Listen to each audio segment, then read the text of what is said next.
Hello and welcome to this episode of Rewind Reviews. Dan here at the beginning, several weeks after the recording of the episode you're about to hear. Actually, I'm actually about to. This is 21st of August. This episode's about to go up on the Patreon in a day or two. But I just wanted to do a little addendum to this podcast because, first of all, after recording, it occurred to me that we never really talked about the music, and it's an absolute crime for these podcasts to go out without complimenting the music in these films. They are... how do you even say this? Like, I mean, this is some of the greatest music in cinema.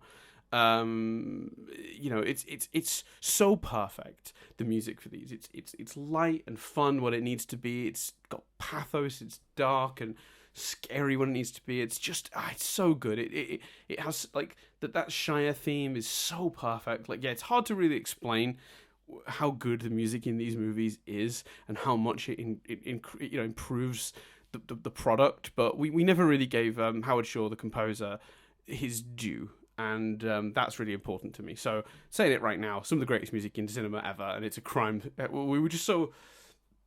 There was so much to say about the stories and the execution of the film in other areas, we neglected it. And I guess it's one of those things where when music is really, really good, like, you almost don't notice it. Like, you do, but you don't. Like, it so fits perfectly with the story. It's easier to miss. But no question, one of the greatest scores ever written. And it would have been a crime to put this out without clarifying that. Another thing I wanted to add, though, is a small little addendum to something I've discovered since. So it's funny sometimes how you know two things, but you don't put them together. So there's something I said either in a past episode or I say later in this one. I can't remember where it comes in the in these podcasts, but I talked about how Tolkien was heavily influenced by war. Now, what I've learned since is that he is sort of shrugged off that idea a few times in his career later on when people started applying the sort of war allegory to his work, and he was like, I don't really care for that kind of thinking. Like, my story is my story, and it's how much of it is like really reflecting the real world is like, I don't know. He didn't seem very keen on the idea of people implying things onto his work that weren't directly in the text. He doesn't like the idea of those sort of like real world allegories. So but I still think he was influenced by war, but maybe not in the way I originally implied when I said it on here. Because what I knew was based on the release dates of The Hobbit and the Lord of the Rings books. There was a war that happened in between them. It's the Second World War. I also, independent of that, knew Tolkien had gone and served during a war. What never actually occurred to me was that based on his age, he wouldn't have served in the Second World War because he didn't write The Hobbit when he was like 14.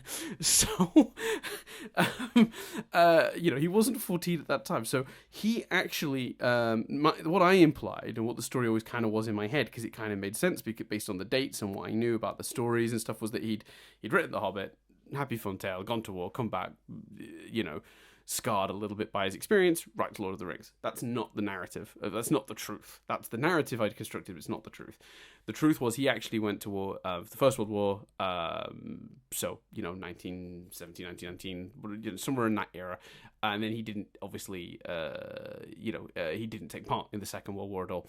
I do still think that the book is influenced by that, and I don't think you can shy away from the swamp with the bodies in it, which I think we talk about in this very podcast that's coming up. But I just wanted to clarify I think probably before we get to it. I don't think I've probably said that yet, but that was an incorrect thing for me to imply. It made sense in my brain in the moment, but I just didn't put it together with his age, because of course he didn't go to the Second World War. Like, I just never put the two things, like, lined them up with each other and went, actually, no, that doesn't fit at all. So there you go. Small correction. I don't want to imply something that's not. But yeah, he's definitely I think there was a foreword for a reprint of the Lord of the Rings books that was done before his death that very much implies that he doesn't really like that people assume what the allegory is here and stuff. So yeah, I mean, I don't want to misrepresent his work either, but I mean, I definitely think that stuff is in it, whether he intended it that way or not. I think the parallels are pretty clear, and we'll talk about that in this very podcast. But wanted to clarify that, wanted to give Howard Shore his thumbs up. So yeah, thanks everyone for listening. Enjoy the actual podcast.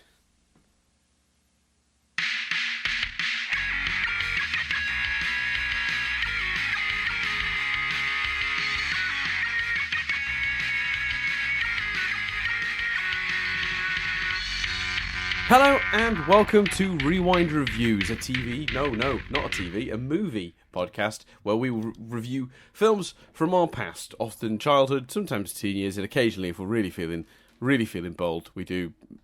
What was that film with something Steve? Ugh. Yes, All About Steve. All About from Steve.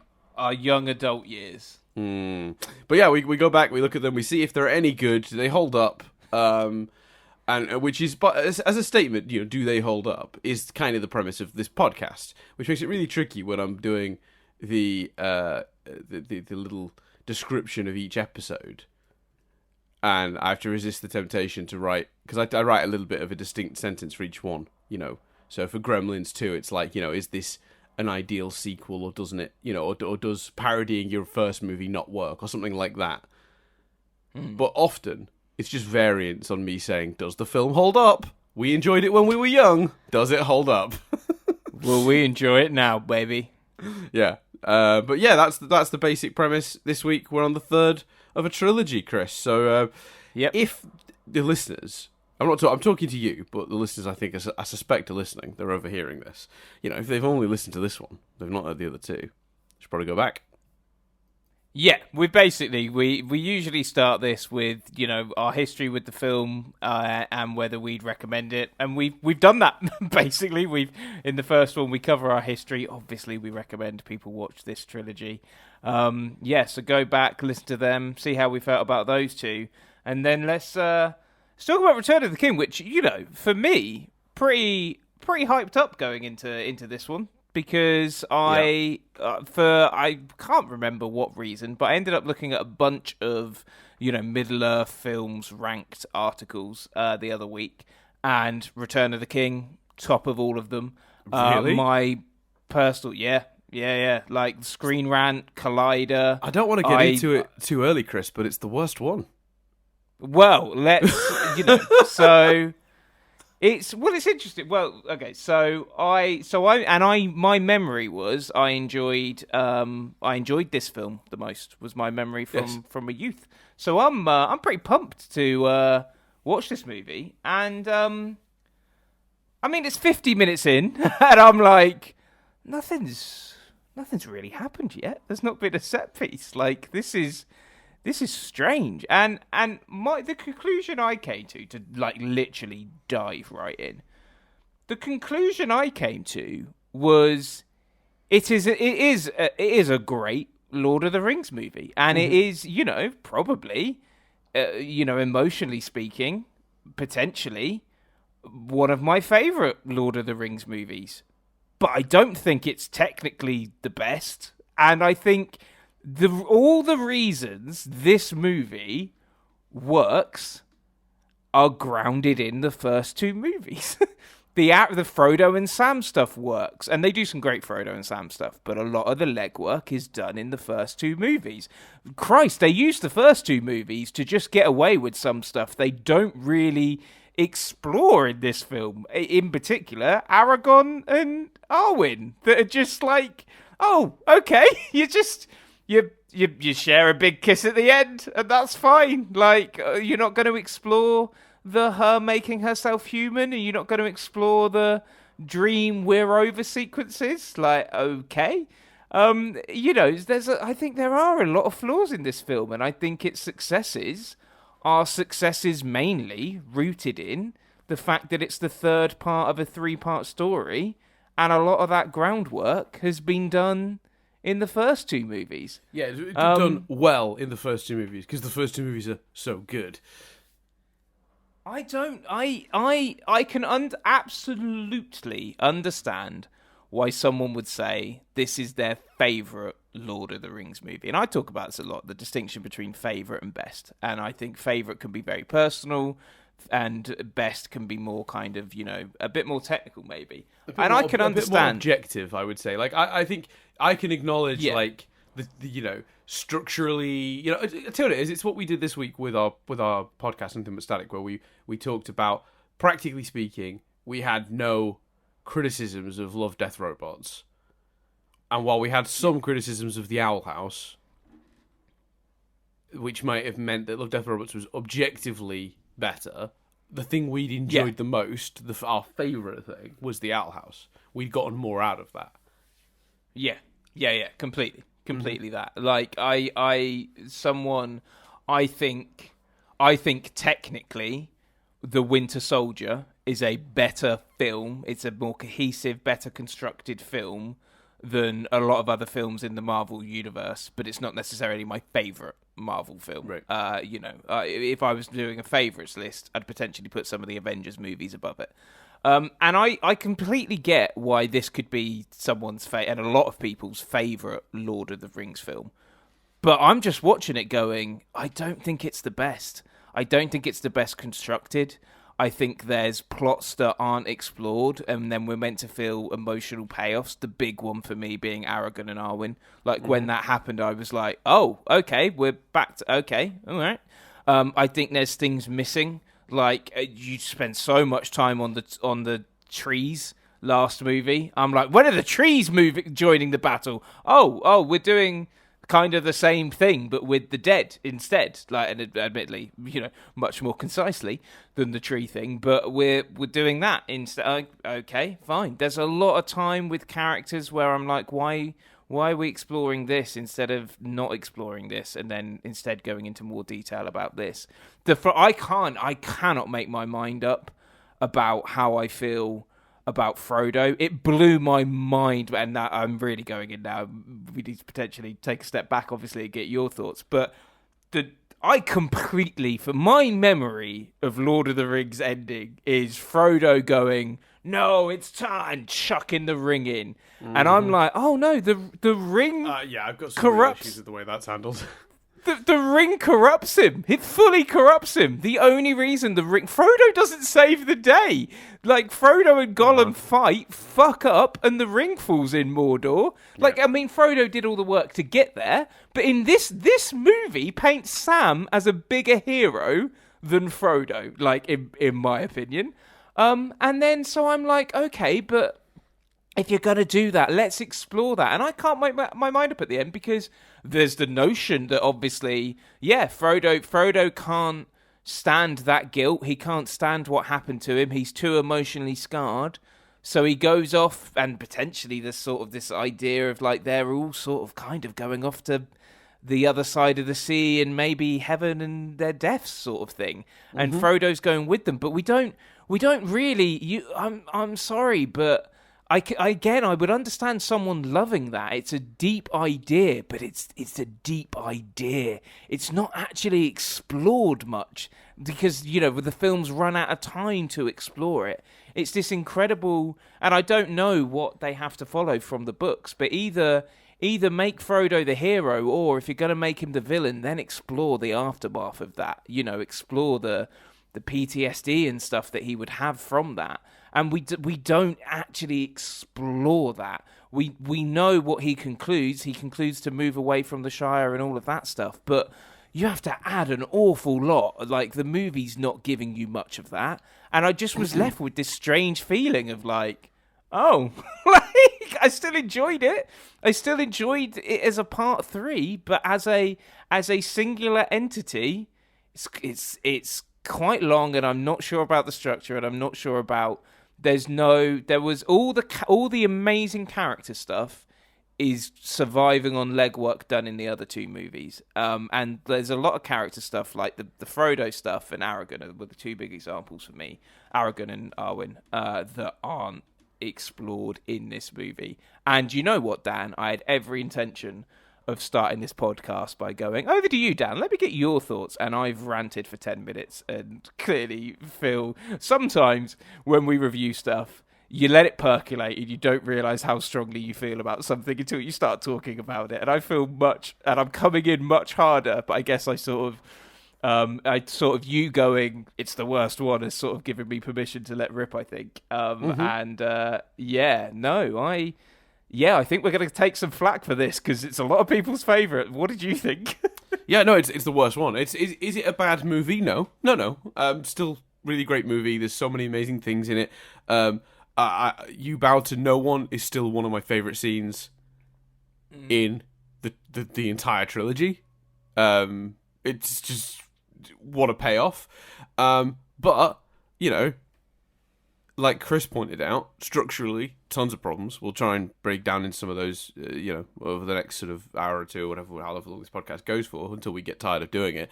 Well, obviously, there's plenty of good stuff too, but also, I, like Chris, very much feel strongly about how the movie ends. Now, I don't recall the book well enough to know if this is just them being faithful to the book or not. But for me, I would have personally preferred Rodo had the strength to give the ring up himself.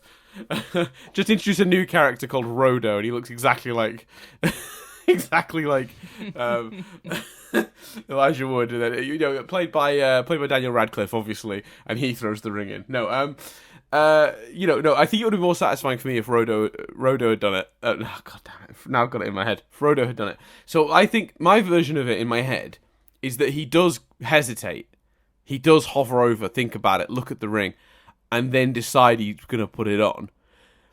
But when he puts it on, he sees all sorts of things, the way he has done in the past, when the ring is on.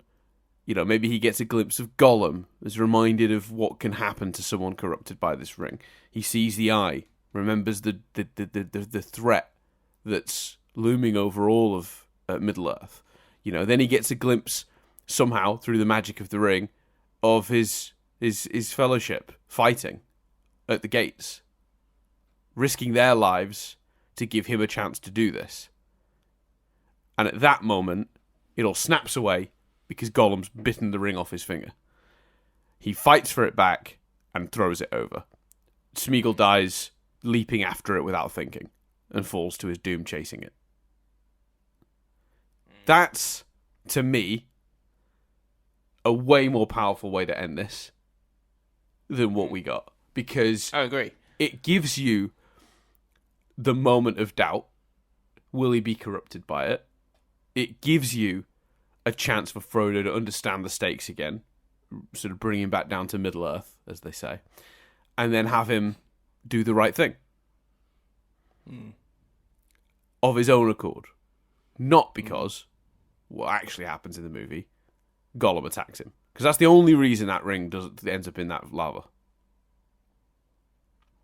In the struggle. Completely. And it takes all agency away from all the characters. And while I also agree with the counterpoint, which I'm sure we'll hear, which is, but obviously the big thing was getting it to Mount Doom. I'm like, no, but Ithiodor took it to Mount Doom. He had it at Mount Doom. But he wasn't strong enough to put it over. So it's the whole point that they all had their faith in Frodo being the one that would be strong enough to do that. And the other argument I think you could make is that it's that actually the entire story, as downbeat and as sad as it is, and as painful as it is to watch, actually the entire story has been about a ring slowly corrupting this hobbit in a way that it managed to quickly corrupt everyone else. It has slowly corrupted Frodo. And, as harsh as it is and as painful as it is, the natural end is for that corruption to win. Now, I don't like that. I absolutely would have preferred your option. But if you want to make that argument, I'm also, if that's the story, I don't like it as much as what you've just described. But I'd accept that if that's then explored. But it's not explored. The impact of that, one, he's then still treated, like the hero and stuff. And, again, I understand the argument of, that big journey and stuff makes him the hero. But I think if you're going to explore that, if that's the notion, explore it. Now, to be fair, the description on Wikipedia of the end of the book is literally verbatim. So Frodo cannot resist the ring any longer. He claims it for himself and puts it on. Gollum suddenly reappears. He struggles with Frodo and bites off Frodo's finger with the ring still on it. Celebrating wildly, Gollum loses his footing and falls into the fire, taking the ring with him. So that is, it would appear that is the book. Like, that is verbatim the book. But yeah, I struggled with that ending. I ached for and would prefer exactly what you're describing. And B, if it has to be this way, okay, but you can't then do that and not explore the aftermath of it. Or even maybe have a look at your setup. Because you spend so much of this and the previous two movies telling us that it's everyone's faith in Frodo specifically that he would resolve this. And in the end, Smeagol, through an accident, had the strength to do it. Like, that's madness. Like, you set up a hero and don't, like, it's like we talked about with the parole officer. What an amazing comparison. But you set up a hero and you don't have the hero resolve the problem. Right. I mean, not only do you set up the hero and not have him solve the problem, you have 3 to 4 hour movies where everyone's constantly talking about how he's the one that's destined to save them all. We got to believe in Frodo. We've got to believe in Frodo. Have you? Let me just give Rodo a call, because he might have this one. So yeah, it's difficult, and I think as well. I think if I'm looking into it deeply, more deeply, and keeping in mind Tolkien's the agenda Tolkien had writing these books, these 3 books, not The Hobbit, but these 3, were about his time at war and the corruption of man. A darkness spreading across the land, people trying to fight it but succumbing to it. I understand all of that, and in fact, Frodo in the book choosing to move on, so to speak, is more about not being able to readjust to life after seeing what he's seen after his traumas of war. Sam adjusts much better, has a family, and Frodo just can't do it. He's just too traumatized from everything he went through. To readjust, which is why he chooses to make the choice he makes, and that's obviously an analogy for what happened after the war, in general. Like, after the First World War, when they all got back, and I assume some men found their way, managed to make it work for them, got better, were able to deal with that trauma, and some were not equipped for that. Maybe it is a really horrible sort of suicide analogy. Many survivors of war commit suicide. That's a real tragedy. And then the other thing, of course, is, maybe that's part of it. Maybe Frodo not having saved the day, having succumbed to that, to the ring, maybe that's supposed to be a part of it. Maybe the idea is that he can't forgive himself for that very thing. But the problem is, while that might very well be explained word for word in the book that way, where they mention that Frodo has guilt for the fact that in the end, he did succumb to the ring, the movie doesn't do that. The movie, in the subsequent ending sequences, treats it like he won.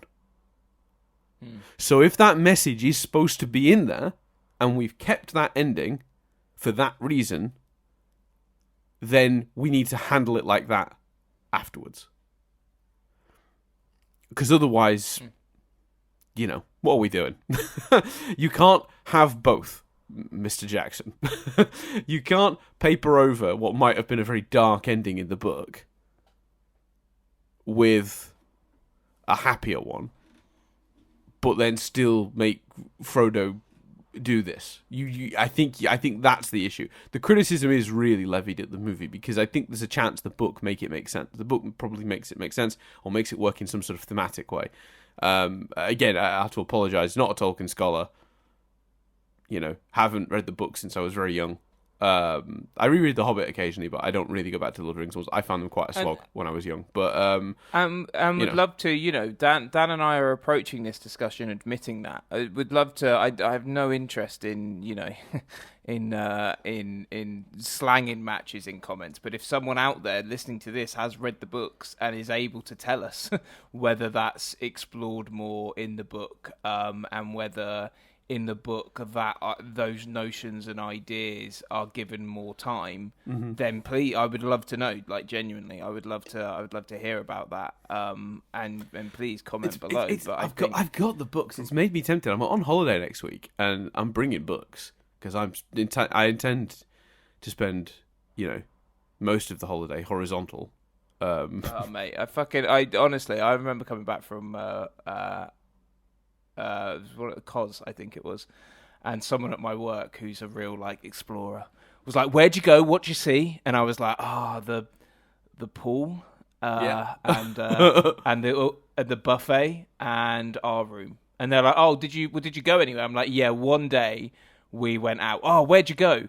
"To the water park opposite the hotel." Like, because personally, if I'm holidaying, I'm sitting there with a stack of 8 books and I'm making my way through them, and I'm having a swim. Like, Yeah, so, see, I've got very much two kinds of holidays, and it depends what I need. Like when we went to completely. when we went to Japan, that was exploring holiday. Every day we're going out, we're activities, we're visiting places, we're doing stuff. Same when we went to New York. But if I'm going somewhere hot,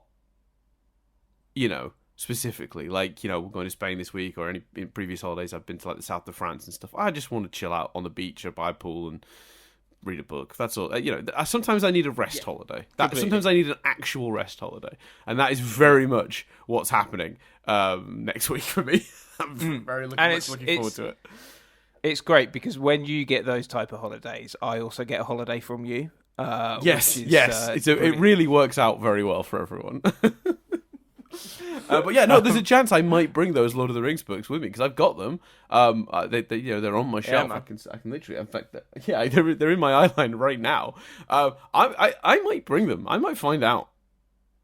Why not? Yeah, right? I'd love to know. But regardless of what's in the book, what we're talking here about is a film adaptation, and I completely agree that there's a decision there to either do that and explore, or have the films be about Frodo being the hero, and so change the ending to make him out, to give the film the ending that you've been setting up for 3 movies. And I know purists probably would have criticized that, but they changed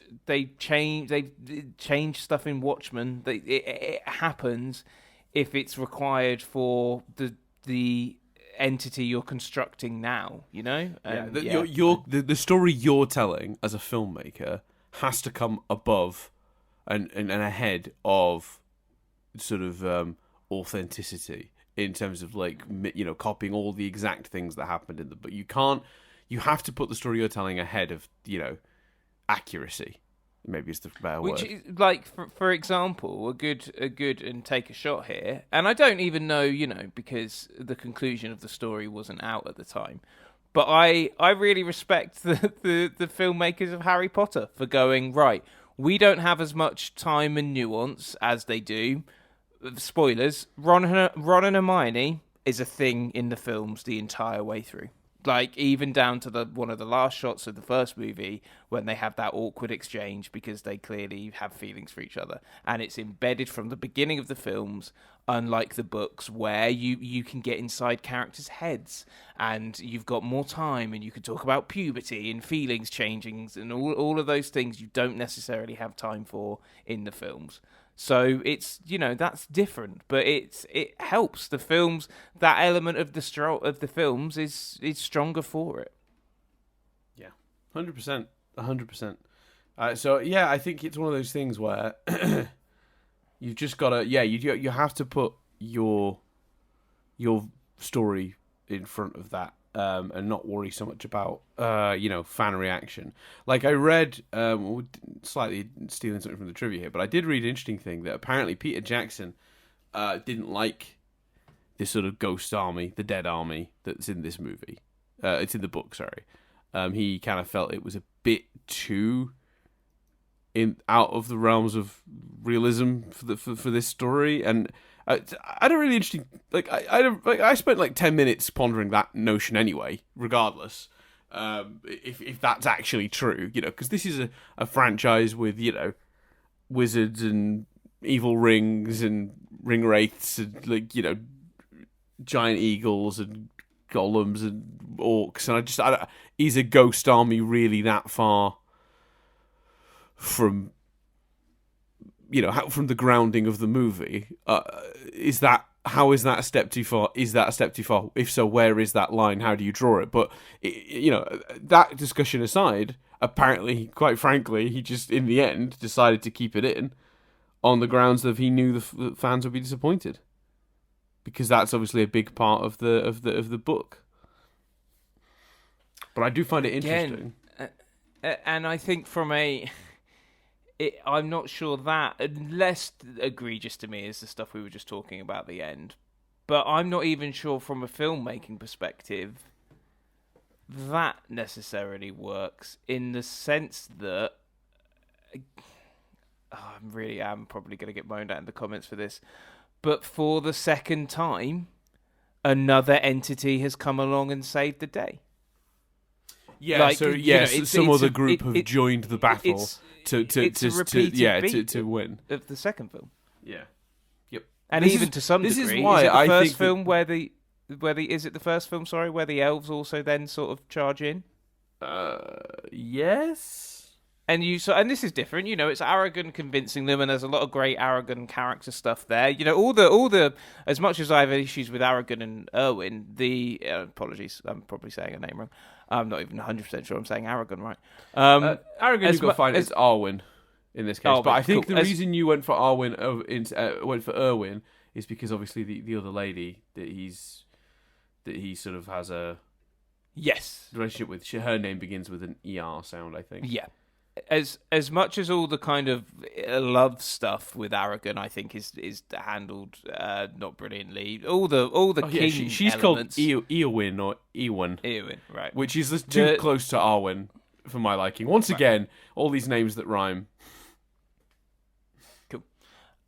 The king stuff element of it, I agree with you completely. By the way, it's just we've every week we've acknowledged that it's madness. I have no more to add. Well, it's always different examples though. Like I keep forgetting. Yeah, completely. I keep forgetting which characters have names that rhyme, and then we find more ones, and I'm like, oh yeah, these two, and those two are literally like love interests of the same character, and then two villains, Sauron and Sauron, Like why? Yeah. It's not just that it's multiple characters with rhyming names. He keeps rhyming the names of characters that are similar to each other, like almost daring us to mix them up. It's horrible. I think the king stuff, the king element of his story in this film, I think is handled very well. I think that stuff all works and all plays. But it's the notion. So, and as much as I like the dead stuff for what that means for his character, and he gets recognised as the true king and all of that stuff, the true king of Gondor, I really like what it does for his character. But as a beat, you've got them saying no and loads of skulls falling, and then they run away, and a second later, it's, oh yeah, no, we will join. And there's a few beats like that in this movie, where there's like little fake outs and stuff like that, seemingly for something to happen. As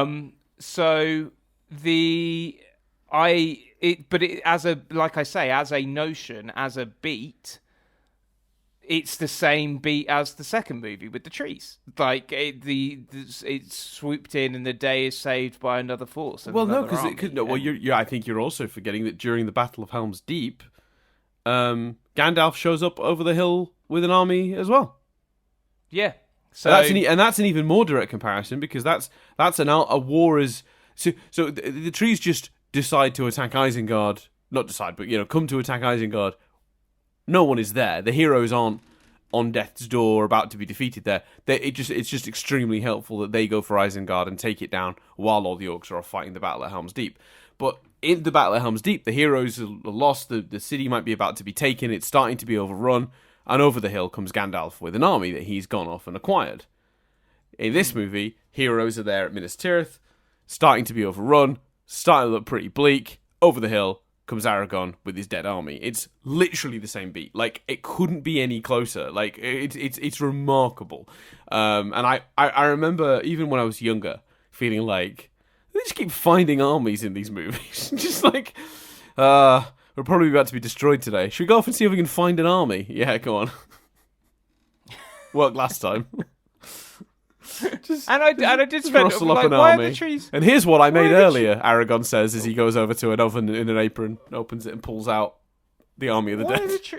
Why are the trees not getting involved this time? I was hoping to see more trees. I wanted more tree time. Yeah, I do love the trees. I also started thinking, why? Where's the dwarves? I googled that. I was like, where are the dwarfs in Lord of the Rings? And apparently a lot of them have died out or retreated to the mountains or something. Yes, that's correct. Following the events of The Hobbit. And some of the things that happened. Because there's lots of dwarves in The Hobbit. Like, he literally, like, Bilbo is like fucking Snow White. He travels with like 12 dwarfs. Like, genuinely, he like travels with a big old gang of dwarves. It's very strange. Right, okay. Because in this book, in this story, it's like, you know, a representative from each race makes up the fellowship. But in The Hobbit, Bilbo just travels around with a bunch of dwarves. It's great. It's really fun. Because my interpretation of each race meant there was still a lot of presence of that race. So I was like, that's why I was like, oh, and there's even a setup line here where Gimli is like, I wish like the dwarfs would. I wish it was a dwarf army or something like that. Yes. Oh yeah, yes. That's the other thing I wanted to Google. Right, hold on. Let's find this out, Dan. How many lines does Legolas have in Lord of the Rings? It ain't many. It ain't many. Legolas does get a really great badass moment in this one, but again, arguably, it's an upscaled version of the moment we talked about from last week. You know, this is what I'm saying. Like Legolas, I know I've been banging this drum every week, but I know, that moment, phenomenal moment. Yeah. But every episode, we're like, Legolas has that one great moment. Yeah, like because what was his one great moment from the first one? I can't remember. But in this one, it's he takes down the giant elephant thing, which he finishes with a flourish by sliding down its fucking trunk and just sort of stopping in front of it casually while it like lands behind him. It's great. It's such a good shot. I made my girlfriend watch it. I made Nadia watch it, dear listeners, because I was like, how awesome is this scene? And she watched it. She was laughing at the CGI. I was like, maybe I'm crazy, because the last couple episodes we've talked about how the CGI is reasonably good, some iffy compositing usually, but the actual CGI itself, all the elements look pretty good. They're just, they don't always blend well together. But yeah, she was like chuckling at how bad it was. Blew my mind. Yeah, there's a few like good. the dead army going through Aragon. I thought looked a bit creepy. And, yeah. There's a few CGI stuff. And again, like, and I, it's just there's not even the Legolas. And this isn't me necessarily really critiquing the movie. Legolas is a less present part of the Fellowship, and he has kick-ass fighting scenes, and there's a place for that in the story, but that's one big takeaway comparatively to my memory is just how little Legolas has to do bamboozled me every single movie. And I think in this one it's even worse because he has some great Gimli moments, it still only counts as one, is a brilliant moment. Yes. But there's less banter between the two of them. And I just thought he had storylines, and he doesn't have arcs or storylines other than his friendship with Gimli. And I could, again, how about dying with a friend is a beautiful moment. And if that's enough for you, brilliant. I'm genuinely, I wish that was enough for me, but I wanted more Bloom. I wanted more Legolas, from these movies. That's a big takeaway. Let's talk about some positive stuff, Dan. Let's go back because I think we've got more critiquing to do. So let's talk about some positive stuff. I really like how it really is Aragon and the Hobbits movie. This, isn't it? And like all the Hobbits, really, the Merry Pippin stuff actually is pretty flawless. And actually the Sam stuff as well. Merry Pippin and Sam, I think all of their stuff is phenomenal. Like, I think it works really well. There's a slight turn maybe with Pippin. Like, they've not really set him up to be... I think you could set up that he's always got to know and always got to see things maybe. Or make it clearer that maybe he was being a bit traumatized or something by the globe, and that's why he had to look at it. I don't know. But I thought the relationship between... Dominic Monaghan's character and Aragon's other love interest. It's Mary and Eowyn. I thought their stuff was brilliant. Yes. I thought that was great. Yeah, I really liked the whole Witch King thing, the whole fight with the thing. No man shall, shall defeat the Witch King or whatever the line is. And she's like, "Oh, I'm no man," and then she stabs him. It's Yeah, fucking that brilliant. scene. It's dumb as shit. I will say there are parts of this movie that are dumb as fuck, but I do not care. Well, so there are things in this is movie it- that you can criticize from a storytelling perspective, and there are things in this movie that you just go like, "That's dumb. I do not care." Is it me, or did she basically die and then Aragon cures her with water? Am I missing something, or is that what happened? I need to go back and look. I don't even recall. Like, yeah, no, doesn't he have the? Isn't it the what he got from Galadriel? Is it right? Okay, fine. Is that the Okay, special cool. magic healing water he got from Galadriel back Cool, when they were in the great, woods fine. in the first movie? If that's Maybe. what that is, then that's great. I'd have to look that up. makes- I'd have to yeah, double check. that's great. Don't quote me. Don't quote me. But No. But if that is the answer and that's what makes that make sense, I'm happy. Like, Yeah, fine. yeah, But all the and Sam. Oh man, the Sam stuff is brilliant, phenomenal. Just what a hero. Like I say, I came out of the movie going, Sam's the hero, baby. Like, Sam is phenomenal. So Mary, Pippin, and Sam, I think.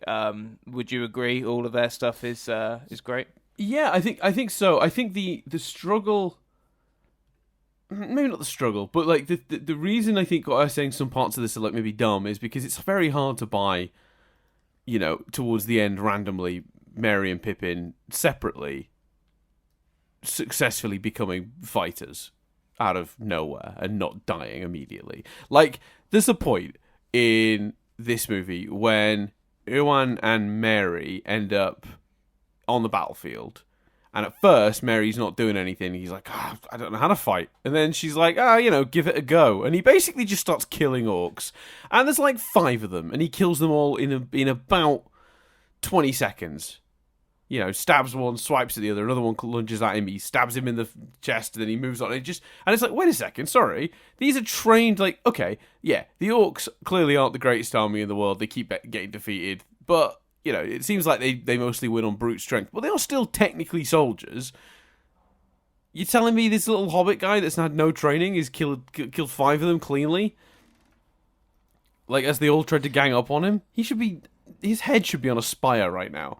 I don't want that, but convince me otherwise, movie. Like, but at the same time, go on, sorry. Because you can fansplain it and go, they've watched enough fights against orcs and enough fights against people to try and get an idea of how to fight, but that's fansplaining it.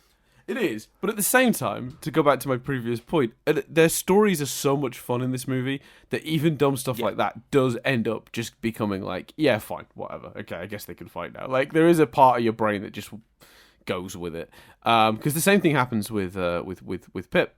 Pip, has a. It was very interesting for Merry and Pippin to be separated in this movie. I thought that was a really interesting choice. Yeah. Give them each their own story, instead of just making them sort of one unit where you sort of go, which character is which even in this scenario, because they hung out together, they went through the storylines together in all the previous movies, they went on the same arc together, in the previous film particularly. So, separating them here is kind of genius. One, it's very heartbreaking to see them separated, because you know how much at this point you've been sold on how much those two are best friends.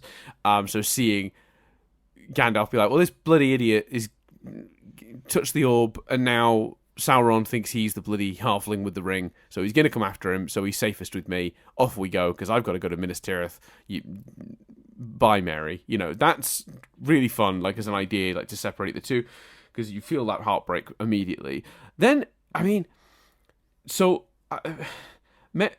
do go on kind of similar arcs, but just separate from each other, which I think is interesting. So Mary's arc is about him feeling like, not like he can really contribute. I'm just a hobbit. He's got that sort of that complex, that fraud complex, a little bit about how useful he might be. And then you've got Pippin, who feels great guilt over Boromir giving himself up to essentially the steward, a mad king of his own, Dethenor. Dethenor, I can never pronounce it, but played by John Noble, very well. John Noble, yeah. And sort of realizing that, like, that guy's basically insane, and coming to rescue Faramir. That's all pretty well done. And I just think it's a really interesting story for them both. I think you could argue neither story really needs to be told, and that if if they'd sort of Legolased it, where in this movie they're just sort of present and having moments during other people's stories, you probably wouldn't have questioned it too much. But it proves that you can give these sort of arguably superfluous characters to the core cast. You know, your Gandalf, your Aragorn, your Frodo. You know, to give them stories of their own is if you're gonna do it, this is the way to do it. It's pretty interesting, but it's not too time intensive on the rest of the plot, and it can also happen quite cleanly alongside the overarching plot, because of course Denethor, the sort of steward, he's a big part of the plot relating to Aragorn and the different kingdoms of men coming together under one king. The idea that he's a steward, he's sitting on the throne, that's all linked to what's happening with Pippin. So the stories that have been chosen, and presumably by Tolkien back in the day, again, I assume this is in the book, are really cleanly built to go alongside the major storylines. It's not like we're having to keep diving away from the main action to tell these stories. They're very cleanly happening alongside it. And also, while we're on this subject, and we will get to Sam, because Sam's got a very specific story that I really want to talk about in a bit. But very specifically, I want to take back something we said, or I said, sorry, I don't want to put words in your mouth. You did agree, but it's not fair for me. But I want to take back something I said in the last episode. I said there are too many male, lead men, from all these different sects, and it was needlessly confusing. We could probably trim a couple of characters out of Two Towers, make it a bit cleaner. I don't think that's true. I think I was wrong. Looking at this movie and the way they do the whole idea is the time where the elves have kind of ruled these lands and have controlled these lands and shaped these lands is over. They're moving on to another realm. We're heading to the Age of Men. As a result, you need to be introducing all these different factions of men. And showing that structure. And in this movie, they really make a good use of Theoden, the King of Rohan, his daughter, who obviously, has had previously had the sort of flirty relationship with Aragorn that ends up turning into something else with another character. We set up Helms. We've already set up Helms Deep, obviously the sort of the capital of Rohan, but here we get to see Minas Tirith, the capital of Gondor, and seeing all the different kings and factions and watching them all come together is actually weirdly satisfying in this movie. So I think I was seeing the groundwork being laid, but didn't really see the payoff in the last movie, so I criticized it. Having now seen the payoff, I spoke too soon. I think I was wrong to say that, basically. I think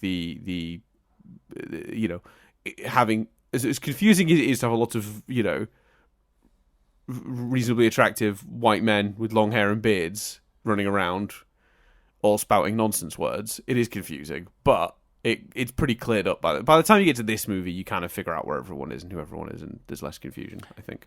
Yeah, just before I forget, because I've got it in front of me, you know what you're saying about the hobbits being why weren't they injured and stuff.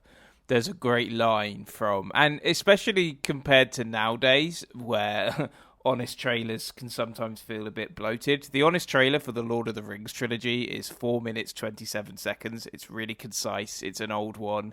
It's really concise and really funny. And there's a bit where it says an adventure where every lead character faces mortal danger, but only Sean Bean dies. I just think it's a really good point. You do kind of expect another big death that obviously kind of isn't there. Let me ask you about that. Because so we want Frodo alive to do the sort of like wounded soldier not adjusting to normal life. We want Sam alive to give us the happy ending, essentially the back again of there and back again. Him coming back to the Shire and getting that victory. You want Aragorn to be, the reluctant hero that steps into power. That old idea of those who are best suited to power are those who don't seek it. That's lovely. Who's left? The lead, Gandalf? Who do you kill? You've already killed Gandalf, so what? Because I agree with you. That'd be nice to have some jeopardy here, but I just don't know who you'd kill that'd be weighty enough that wouldn't hurt a story you're telling to do. Well, I guess Merry or Pippin. But I Yes. don't want that. Oh, I don't want to see so you either of friend them George die, it. but that's... You have the two inseparable characters that that are sort of almost a Yeah, unit, and then you and you take actually, one half of that unit away. I think you've done enough to. I think you've done enough to have done that successfully with Legolas or Gimli either. Like you know, if one of them passed and died in the other one's arms, like that would be quite powerful. I don't want that. You want the happy ending, but I think I went in expecting someone else to die. I was going to say something about... Oh, you mentioned the love... A bit out of nowhere, though. Like, Aragorn's... Like, the sudden love story between those two. As I'll call it, the "you'll do" story. Yeah, just all done with looks at the end. Like, okay. Well, they hold hands, fine. don't they? Maybe. I can't remember. And So for those who don't remember, the son of God, John Noble's character. Yeah, John Noble's character. So Faramir, right? I don't know. So no, because this is the problem. It's the two characters I mix up all the time. Are Faramir, who is John Noble's... It's a Deathnor's son. He's the steward's son. He was the brother of Boromir, right? And he's in the Gondor side of things, Minas Tirith. Then there's Theoden, king of Rohan, and he's got a daughter. And then there's this other bloke played by Carl Urban that's always there, but I can never tell if he's supposed to be his son or not, or if he's just a, top tier soldier. I found that. But is it him that ends up holding hands with Eowyn? No, it's the brother. It's Boromir's. It's Sean Bean's brother. It's Faramir. Okay, yeah, that makes more sense. Because otherwise, if that guy is her brother, then that's the whole can of worms they're opening. But it's the I think it is her brother because the brother does the big when she dies. It's Carl Urban. Yes, that does the big holding her. He is her brother. Okay. He does the big holding her, crying, all tearful stuff. Right. So it's Faramir who is saved by Pippin, and Eowyn who fights alongside Mary, that are somehow brought together. Yes. Yeah, and then they hold hands. And as far as I'm aware, they never interact in the movie prior to that moment. Well, I've just seen... Oh, here we go. So she's just been brought back to life. So if you've got it in front of you, it's 2 hours 56 minutes. I haven't, sadly. She's been brought to life. She gets up. She looks out the window. And who's looking back at her, Dan? It's Faramir. Brilliant. Just staring at her. And she's looking at him. They're staring at each other. They're catching each other's eyes. He's beginning to smile. And we cut away. This is where I had to take back my take back, because apparently it is too confusing to have this many handsome white men. No, but you're right. But the Age of Men stuff is definitely enhanced because of it. You're absolutely right on that. You know, it's funny. I will say it's actually weirdly never a problem when I'm watching the movie. When I'm watching the movie, I always feel like I've got a good grip on all the characters. It's when I'm trying to recall the movie that I'm like, which character did this? Of those sort of supplemental ones, I'm just like, wait, was it this guy or was it this guy? Yeah. When I'm watching the film, I never feel like I'm confused about who's who. In terms of other highlights, or do we want to? No, I want to get your opinion because I want to know. I'm gonna do another criticism. I want to know if you agree because you've not said anything on it. Am I being picky? Aragorn, Arwen, is the elf love interest to Liv Tyler, right? Not handled brilliantly in this movie. Is it just me? I'll be honest with you, I quite liked it. I understand that it's not. It's one of those tricky things where this is one of those things where they're leaning on the other two movies, because the other two movies do a huge amount for these two characters. They get scenes together, obviously, quite a few of them in the first one, and there's a lot of talk of their love for each other, but also that it's difficult because she's moving on. You know, that the elves are leaving. You know, and it's clear. You know, he speaks Elvish. They had a bunch of scenes in the second one where they were, you know, where they were connecting through magic or spirits or something. I can't remember. Or they were just like talking about each other at the same time, and they tried to edit it that way. I can't remember exactly what it was. Something from the Two Towers. So it's been embedded throughout the movies, to the point where in the last one, when he was starting to be flirted with Eowyn or whatever she's called, I'm pronouncing it horribly wrong. Sorry, everyone. When he started having the thing with that, I was kind of like, oh, what a frustrating love triangle that he's found himself in, because it's always been Arwen. But is she okay? So answer me this: is she dying? Because she was dying, right? And then she's just there, right, seemingly well and fine. So I believe at one point in the movie they say it's the darkness that's spreading across Mordor that's shortening her life, that's killing her. Oh, yeah, you're right. They do say that. So Frodo succeeding. So Frodo succeeding in destroying the ring ends the darkness, ends that, but has maybe shortened her life enough. I'm speculating on this part. I don't think they clarify this, but the impression I get, my fansplaining, is that one of the reasons they couldn't be together was that she was going to live a bajillion years longer than he was because she's an elf, but now her life has been shortened to that of a human-ish one. And she's now... Because the vision she gets in the middle of this movie is of her having a kid with him. So in the middle of this movie, she has that vision where there's a child running around, and the child runs into the arms of a slightly older Aragorn, who's wearing sort of like, the robes that would go with nobility by the designs in this movie. It's clearly some sort of future. The kid then is revealed to be wearing the necklace that was a gift from her to him. It's the thing. I think it was a gift from her to him. It's so funny when so much detail in these movies that you cannot retain it all. It's really awful. When we did the first one, we just watched the first one and we had nothing else to like. But now I've got 3 of these movies crammed into my brain, and I'm starting to realise the limit to the human memory. It's funny, isn't it? It's not related to time. It's just related to quantity of detail that you can retain.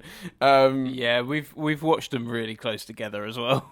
Yeah, and also, I can't speak for you, Chris, but I've watched them in unfortunately rushed circumstances where, like yesterday, I was watching the movie and I had to leave for work, and I just kept looking at my watch, going, "Fuck, I really want to. I don't have time to watch the rest of this movie tomorrow. I really need to see this now, but also I've got to get up and go to work." So I was just hoping it would end, but not because the movie was bad, but because it needed to end. I watched it. I watched it late. I didn't finish this till quarter to 1. Last night, it was I tell you one thing though about Arwen. Liv Tyler's, because I didn't watch yesterday because it was late, and I was like, right, I'll just. I didn't watch the credits, but I've just skipped to them now, and they do these really sort of nice kind of. It's like someone's drawn the characters, and it's really nice. Liv Tyler's agent or agent at the time, was killing it, because Liv Tyler is 3rd in the order of cast.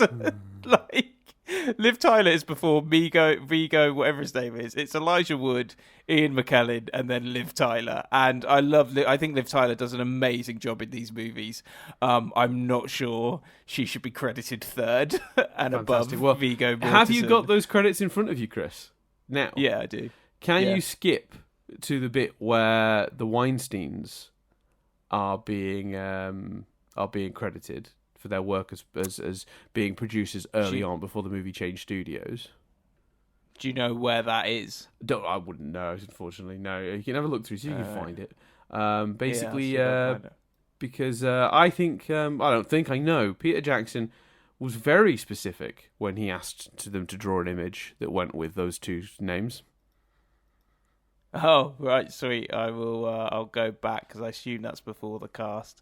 I'll go back and see if you can find it, Chris. And when you do see it, describe the image to me once you see it. I've got it written down, but I'd like you to with it in front of you, describe it to our listeners once you get there. But anyway, I'll do that. Can I just say I checked the Two Towers, and it looks like it's the same order, so I don't know if it was maybe something like that. But it's also a shame because the Hobbits are broken up, and I kind of think the Hobbits should be all together. Speaking of which, Dan, Samwise Gamgee, talk to me. Yeah, so I think I mean, Sam has arguably the best story of the movie, I think. Yeah, I think so, without a doubt. Well, Sam, Gollum, and Frodo, I honestly I think suppose. you could make an argument. Sorry, I didn't hear what you said next. I talked over you. I apologise. I think you could make an argument that Samwise has the best story and best arc of the trilogy. I think the only one that comes close is Aragon. Right. Yeah. Well, I was kind of saying it is Sam, Frodo, and Gollum's story, which One Piece doesn't work without the other. Right. The reason Sam's story is so powerful is how it collides with Gollum / Smeagol and where he's at, and Frodo and where he's at. And it's one of those things of like, you come away from it thinking Sam had this great arc, which is true, but I think the reason you feel that way is because his arc is so perfectly complemented by what's happening around him, like physically, narratively. So for those who don't recall, and I'm sure there aren't many of you, but for those who don't recall, in this movie we reveal the backstory for Gollum, which is that Gollum was a halfling, very much like a hobbit, if not a hobbit himself, who was called Smeagol, and he found the ring, and they show his descent into becoming Gollum, thus reminding us, one, of his fall, but also showing us that he, as Smeagol, was so corrupted by the ring so quickly that he actually resorted to murder almost immediately. And that's a really big setup for a movie where, at the end of the previous movie, the setup was he was doing something to take the hobbits to their death. He'd made that decision after that betrayal. You basically have this incredible story in this movie, and this is, if you remember rightly, Chris, when we talked about Fellowship of the Ring, I said to you at some point, I might have been talking about Two Towers, but it's in this movie, where I said, they do a kind of Ron Weasley Harry Potter from the final book, take a shot again for a Harry Potter reference thing, which again, obviously, I'm very well aware Lord of the Rings came before Harry Potter. You can stop typing your angry comment. I'm just, the things match. Where sort of Ron and Harry had the falling out in the final book. They kind of do that here, but I actually think it works better. Also, the falling out inspired by an evil object corrupting one of the two, which is kind of funny. But anyway, that's the big one for me. Yeah. Go on. I just said that's the big one for me. Like, sorry. The similarities between the ring and Horcruxes are amazing. Yeah. So, you got this incredible situation where Frodo is being corrupted. He's on his way down that dark path. You got Gollum, who's trying to trick them using a pretty smart plan to divide and conquer. He lays the foundation to Frodo that Sam is going to Sam wants the ring for himself, which at that point Sam has exhibited no desire for, but Gollum is foreseeing Sam asking Frodo to share the load somewhere down the line, and that's really clever, because what then happens is he sets it up to create tension between the two, leading up to an amazing scene where Frodo is tricked by Gollum, because Gollum basically throws all the elvish bread off the end of the cliff and puts some of the crumbs on Sam, which on the surface seems really childish, but when you think about like what happens in heightened situations, oh, for sure, yeah. When someone's already causing you a great deal of stress, something very simple and very small could push you over the edge, and this is their food supply, so it's not even something small. And again, perfectly set up to sort of force Frodo and Sam apart. Divide and conquer seems to be Gollum's plan, because at this point Sam has basically overheard that Gollum plans to kill them, but Frodo doesn't quite believe him. So Sam's already at Gollum's throat. So it's just this incredible culmination of all these plots. You've got corrupt Frodo, you've got Gollum in the middle of his divide and conquer plan, and you've got a fraught Sam desperately trying to prove to Frodo that Gollum's out to hurt them, because he wants to convince Frodo of that, because he thinks they're leading him into a trap. And it just all culminates in this incredible scene on the cliff that forces Frodo to basically tell Sam that he doesn't need him anymore, to move on. And I think it, one, highlights a huge part of what Frodo's story is, which is about sharing your burdens.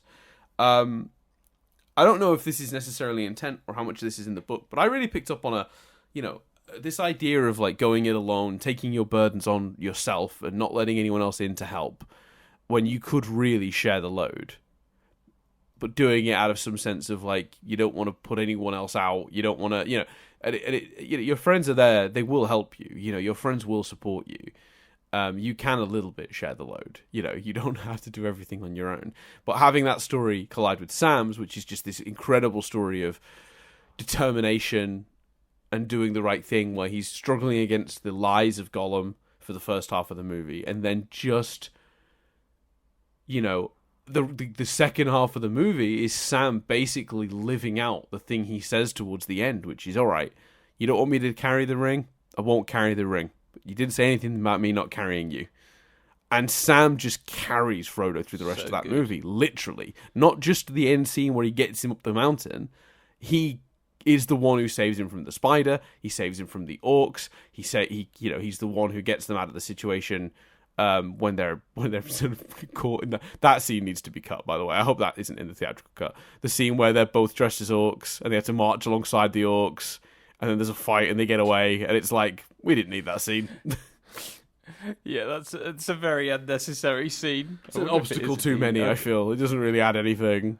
Yeah, whatever. I'm gonna see if I can find out if it's in the theatrical version. Yeah, or not. but anyway, my point, I suppose, is the genius of I assume Tolkien's writing to bring all those plot points together in the way that they do is so cohesive, so natural, so full of drama and great moments for these characters. Sam's character absolutely soars in this movie. He is the best of all of them. They can keep talking about how Frodo's the best, Frodo's the truest, Frodo's the one that's going to save them all. Samwise Gamgee.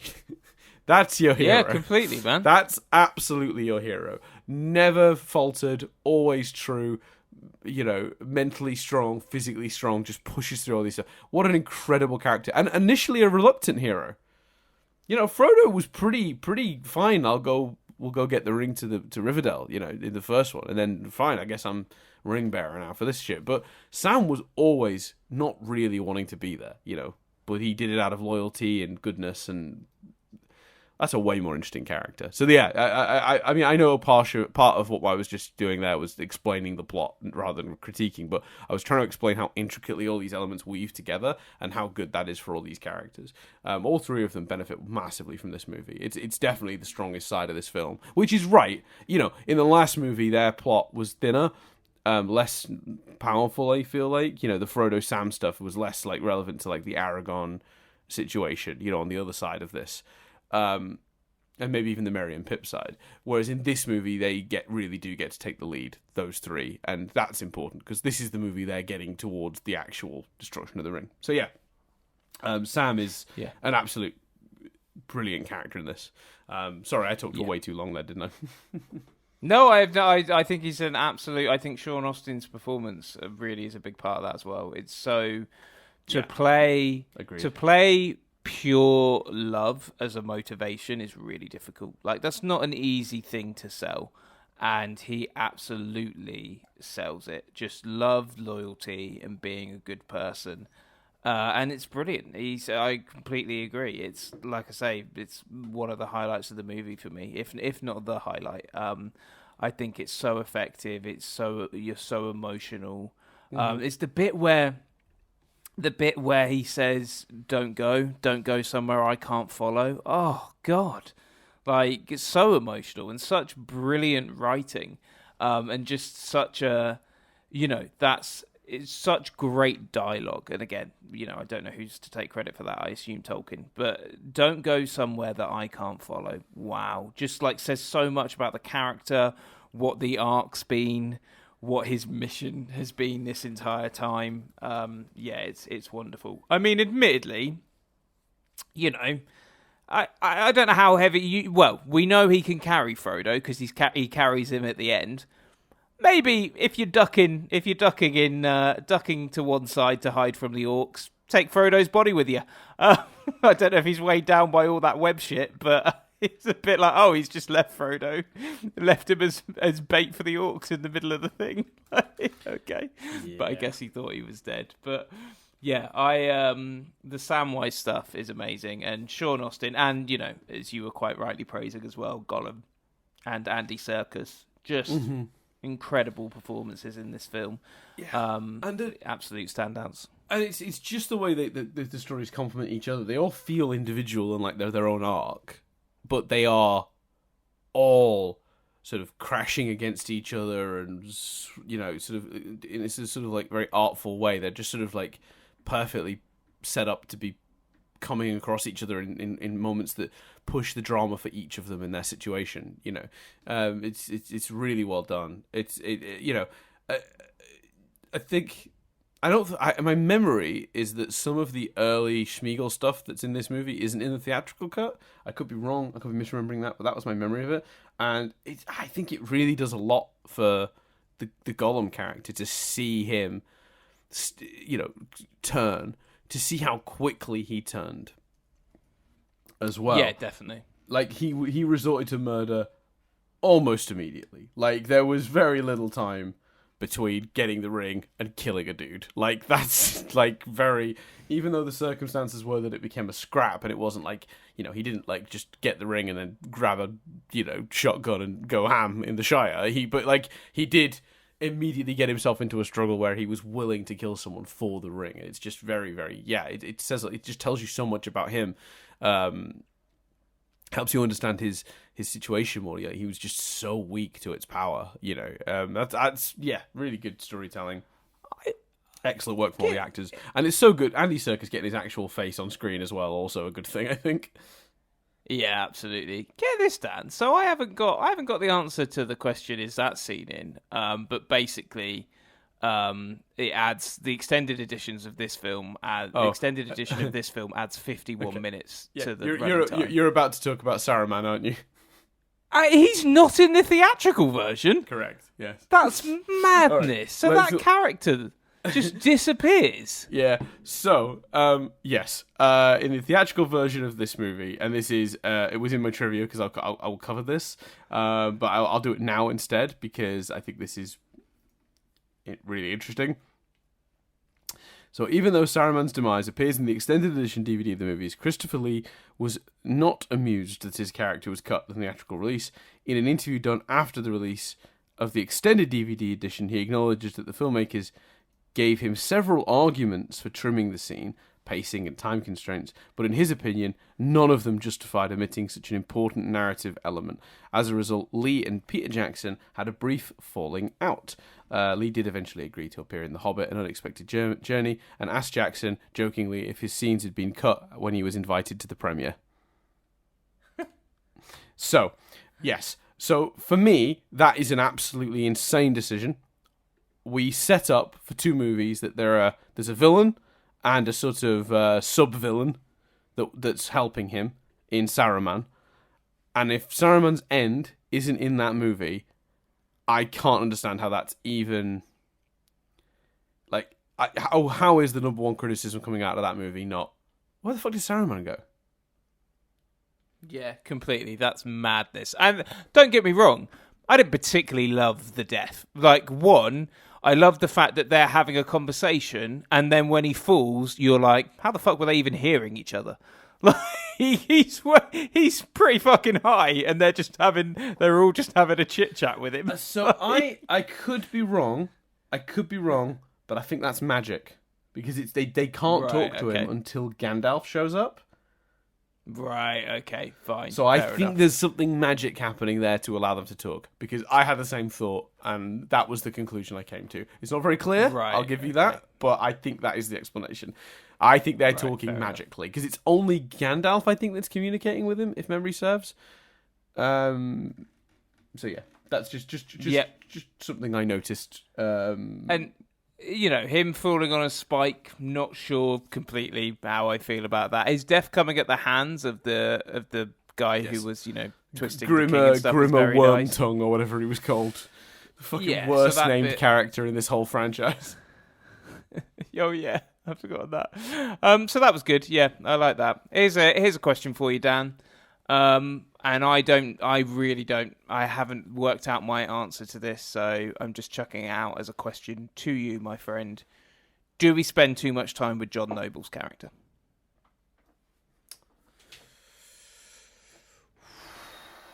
Possibly.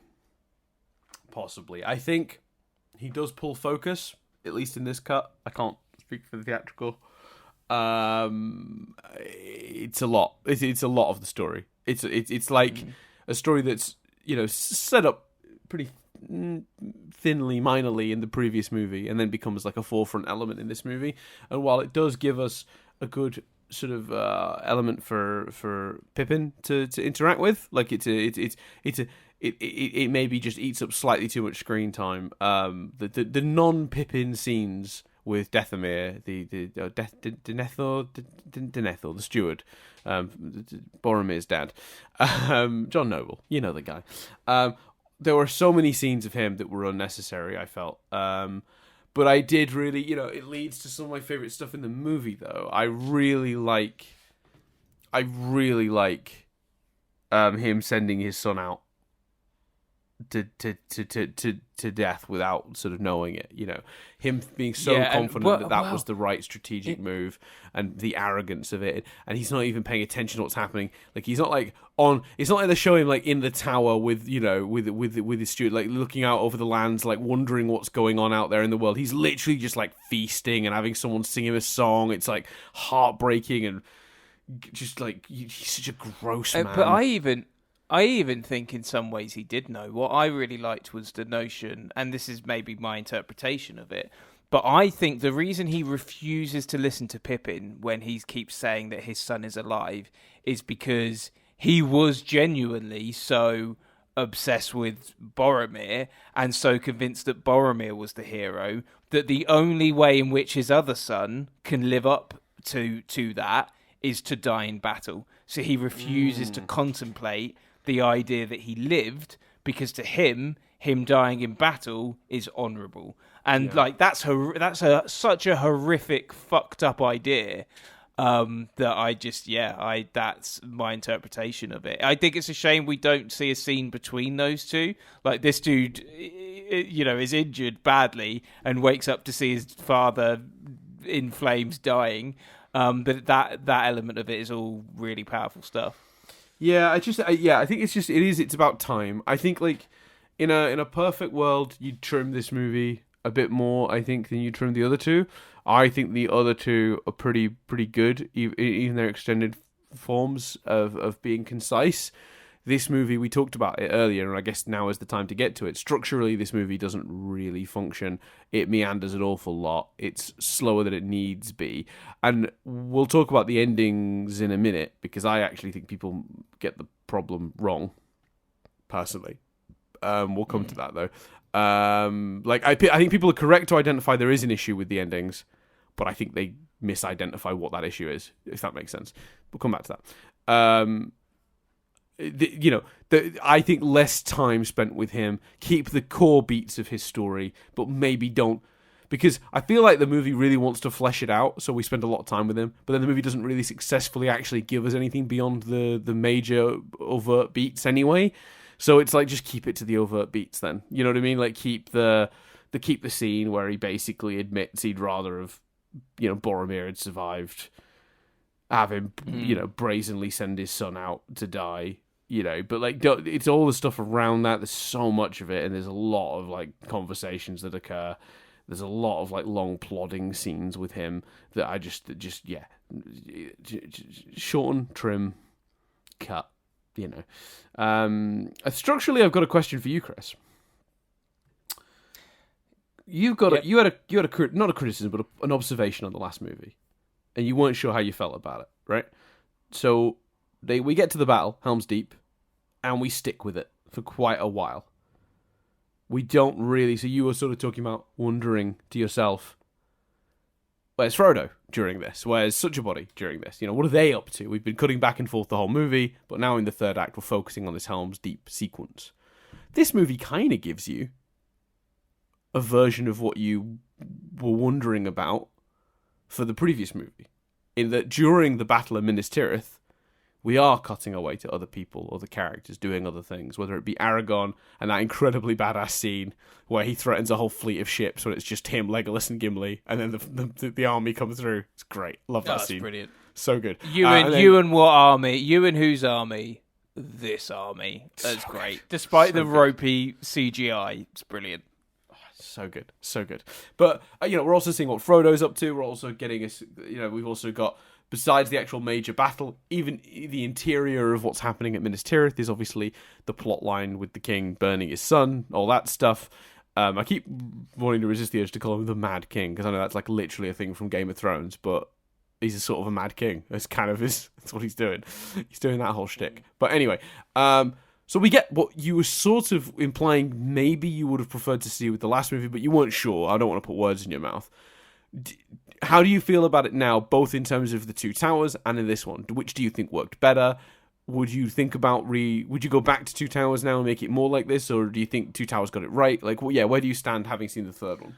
I think they're just such different beasts, because I think it works better here, but I don't know if it works better here because here you can't really do anything else.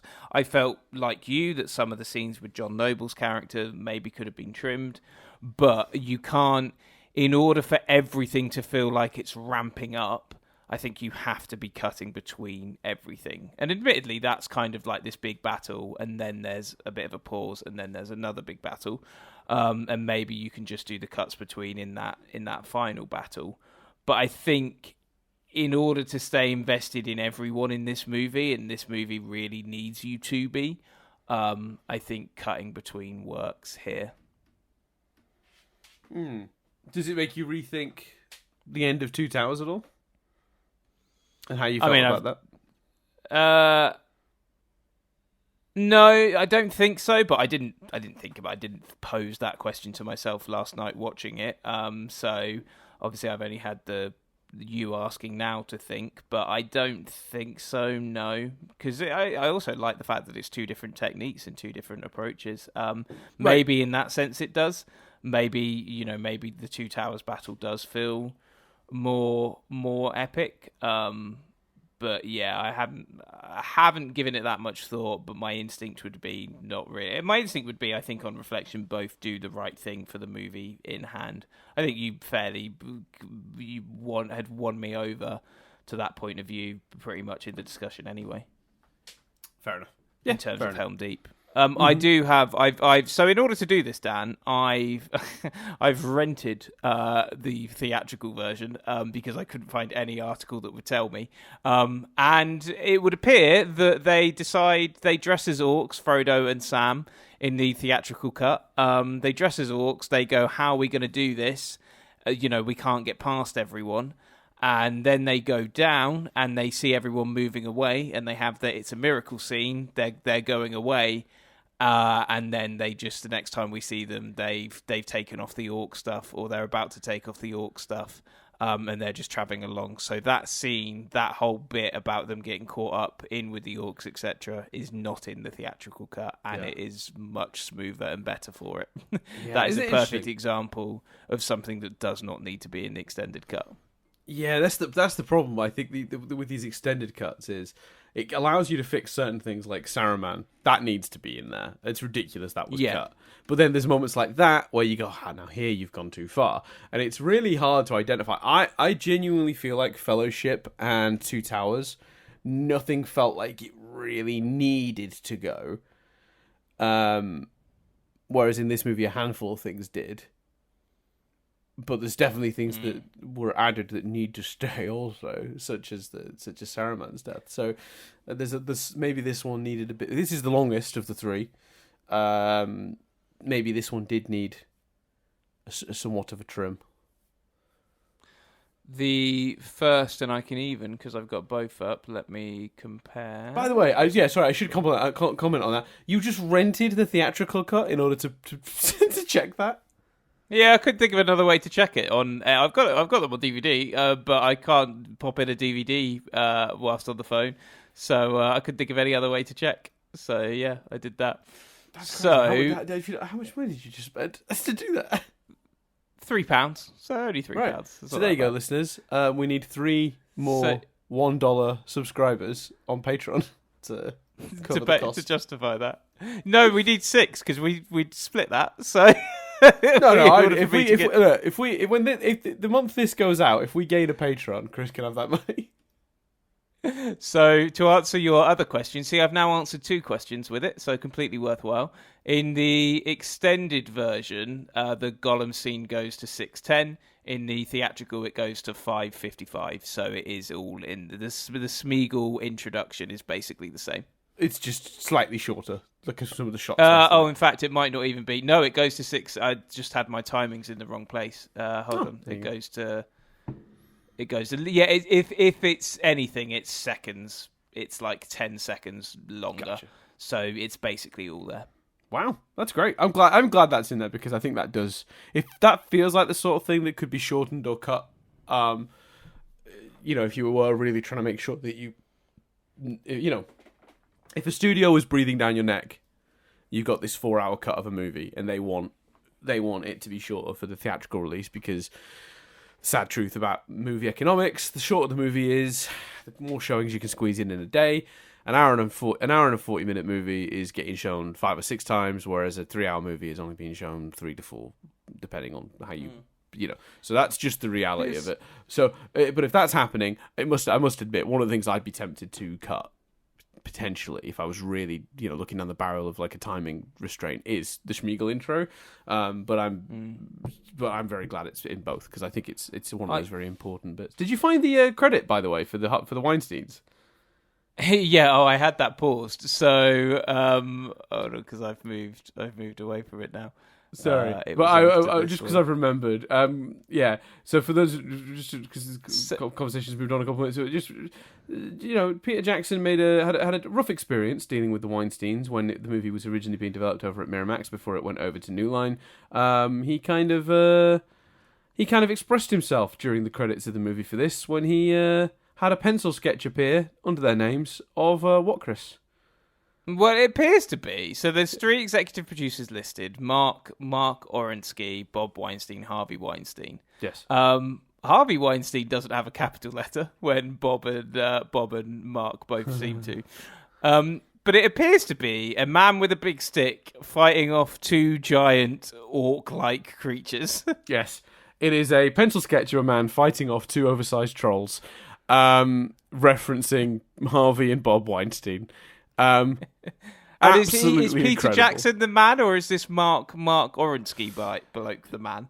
So the other producer there is the guy from New Line, I think, that helped get the movie actually produced. I think Peter Jackson is okay with him. I just think it's one of those things where because the movie was originally being developed over at Miramax, they still have to get producer credits, the Weinsteins.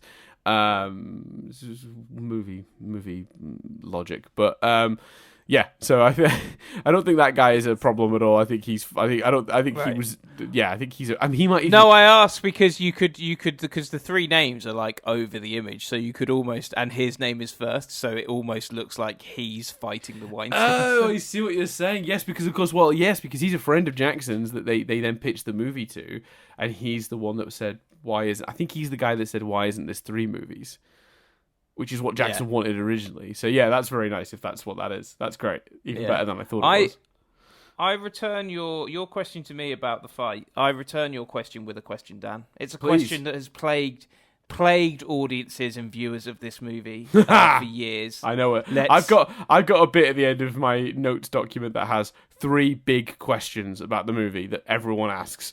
And I think this is going to be one of them. But please, go ahead. Yeah. So, Dan, here's the question. Let's discuss it. Are there too many endings to this movie? Yes. No. Well, is yes your answer, or is that no? Yeah, yes. That's the question. The answer to the question is no. I don't think there are too many endings to this movie. I think the endings you get are far too long and drawn out. I think that's the problem. I think they're slowly paced, really meandering, not very good at getting to their point. Way too interested in just sort of like lots of slow lingering shots to sort of make you feel something, but there's so many of them and they last so long that the whole thing starts to feel like a slog. And it's not because there are 20 endings, it's because there are like 3 that just take forever. Just forever to get through. That's the problem, in my opinion. I don't know. How do you feel, Chris? Yeah, I think so, because so let's look. So, because to the my thing knowledge, is, it's 3 scenes, or like 3 sequences, I should say, right? Well, I guess it depends where you go from. So in the extended, at 3 hours 40, Frodo, they get picked up by the eagles. But you'd never end a movie there. And to Nope. me, you wouldn't end the movie at the Aragorn scene. For me, the first you could end the movie there is kind of when they're back at the Shire and Sam is married. After everything Sam's been through, after him constantly referencing his love interest, you need that. And then Bilbo. So after Sam gets married, Frodo goes back and he finishes the book. And I think that's the first time for me, Frodo finishing the book, where it's like you could end the film there if you want. But I think you then need Frodo going away. I want it to be explored more, but you then need that. Then that goes to white, and then that is again another real moment of the movie's ending.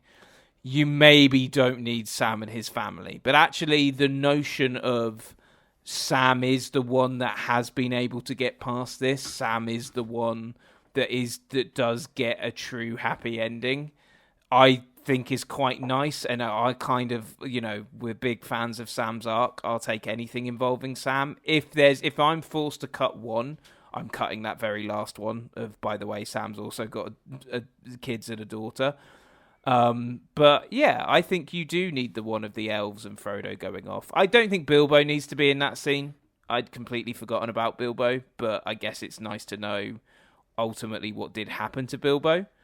But for me, there's only actually 2 scenes after a scene that would have been an ending, Right.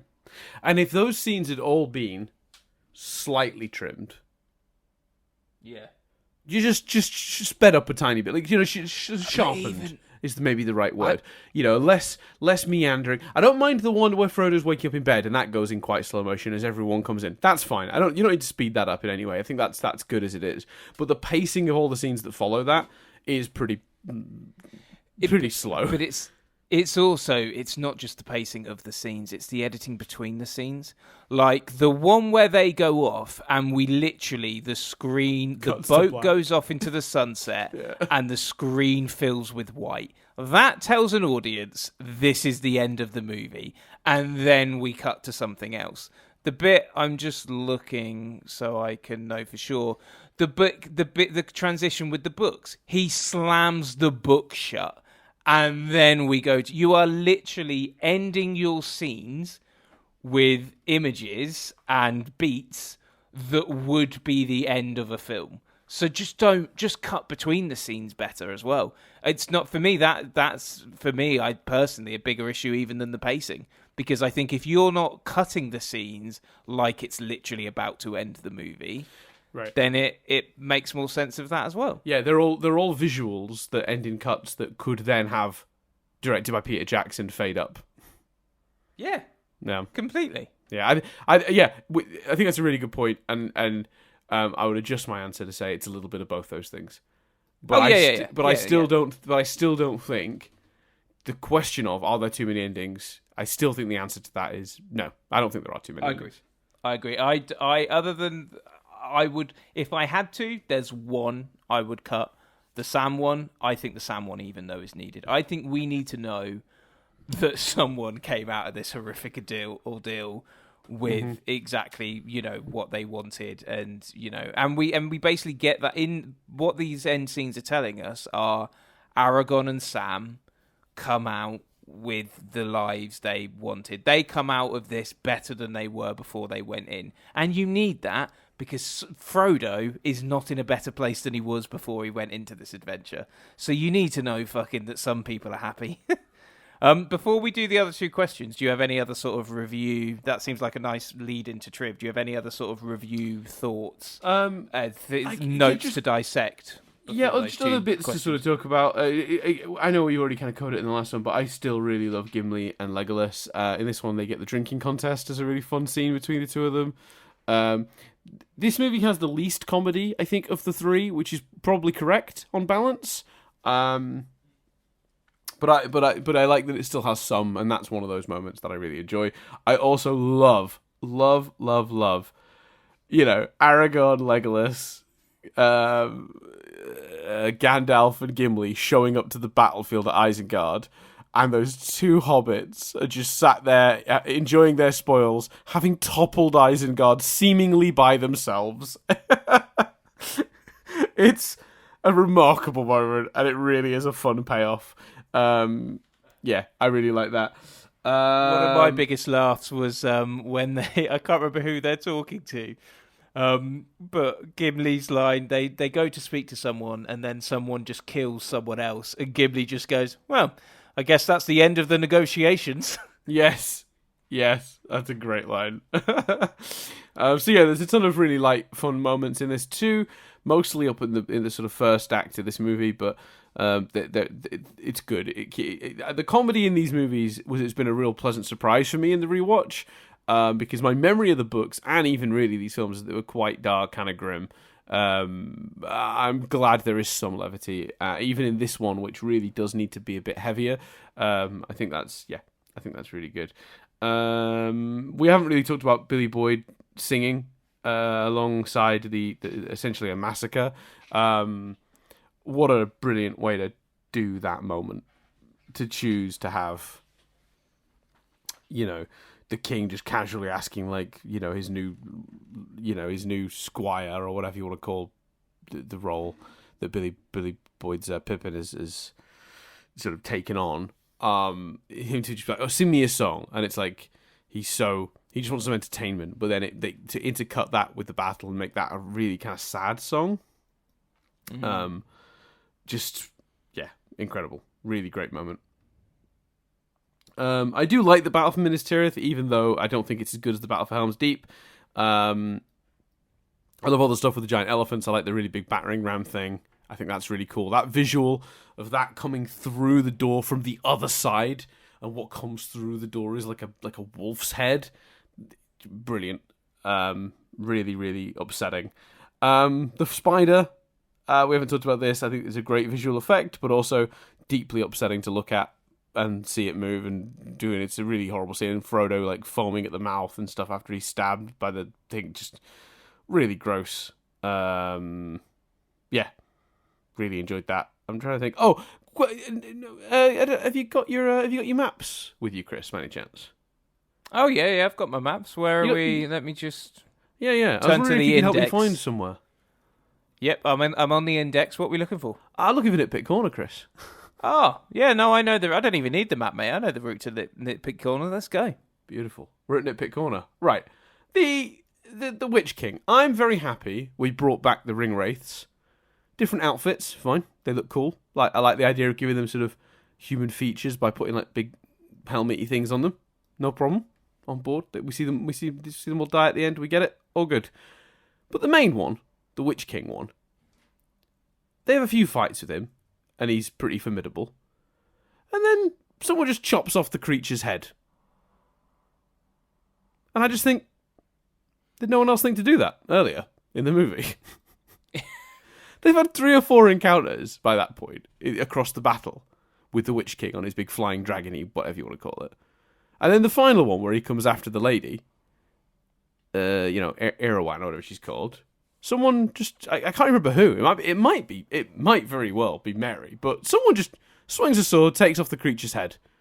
And honestly, all I could just think was, no one think to do that before now? He just fought with Gandalf, who was holding a sword. Didn't think to, it's one weakness, a sword. Yeah, you're right. That is a good nitpick. I just because look, it's okay. That's the time they got the opportunity. It's not really a film breaking thing, but it's just so weird that they have all these battles and this thing's vulnerability is it's very easily dispatched of. The Witch King himself puts up a good fight once they're actually fighting him, but the creature he's riding, which is a big part of the reason no one can really get to him in the other skirmishes he has in the movie. But that final one, he lands, someone just goes, yeah, lop that thing's head off. Right now you're on your feet. Now you're fighting us. Very strange. I don't know. Yeah, and because I think that in terms of the fighting him, like they do a good job. Like he's attacked twice. Once from behind by Dominic Monaghan's Hobbit, Merry. Yes, Merry. I want to say. And then obviously in that, as we've already said, amazing I'm no man moment. So it's kind of like he distracts from behind, injures him, and then that gives her the ability to stab the sword through the face. But yeah, I think that creature's head does seem to come off fairly easily. Just dispatched immediately, like, oh yeah, you're in the way. You're dead. Like, it's so strange. It's like, if it was that easy, how has this battle gone on so long with this thing? Because that's the other thing, is if it hadn't just fought Gandalf, like 2 minutes before, you know, as he was on his way to get to the steward to stop him from burning himself alive. Yeah. Anyway, let's see. Oh yeah, it's ridiculous that Sam gets to Frodo. While we're in Nitpick Corner, it's insane that Sam can get to Frodo when he's captured and just fight his way through all the orcs. The same way that it's pretty mad that Mary kills a bunch of orcs. Especially where that's another one where, and I think this will come up in. I don't know for sure what the two questions are, but I've suddenly realised a good guess for what one of them might be, which we'll do when we get to it. So I think the how penetrable Mordor is, we might look back to. But that it is mad that he manages to get to him so easily.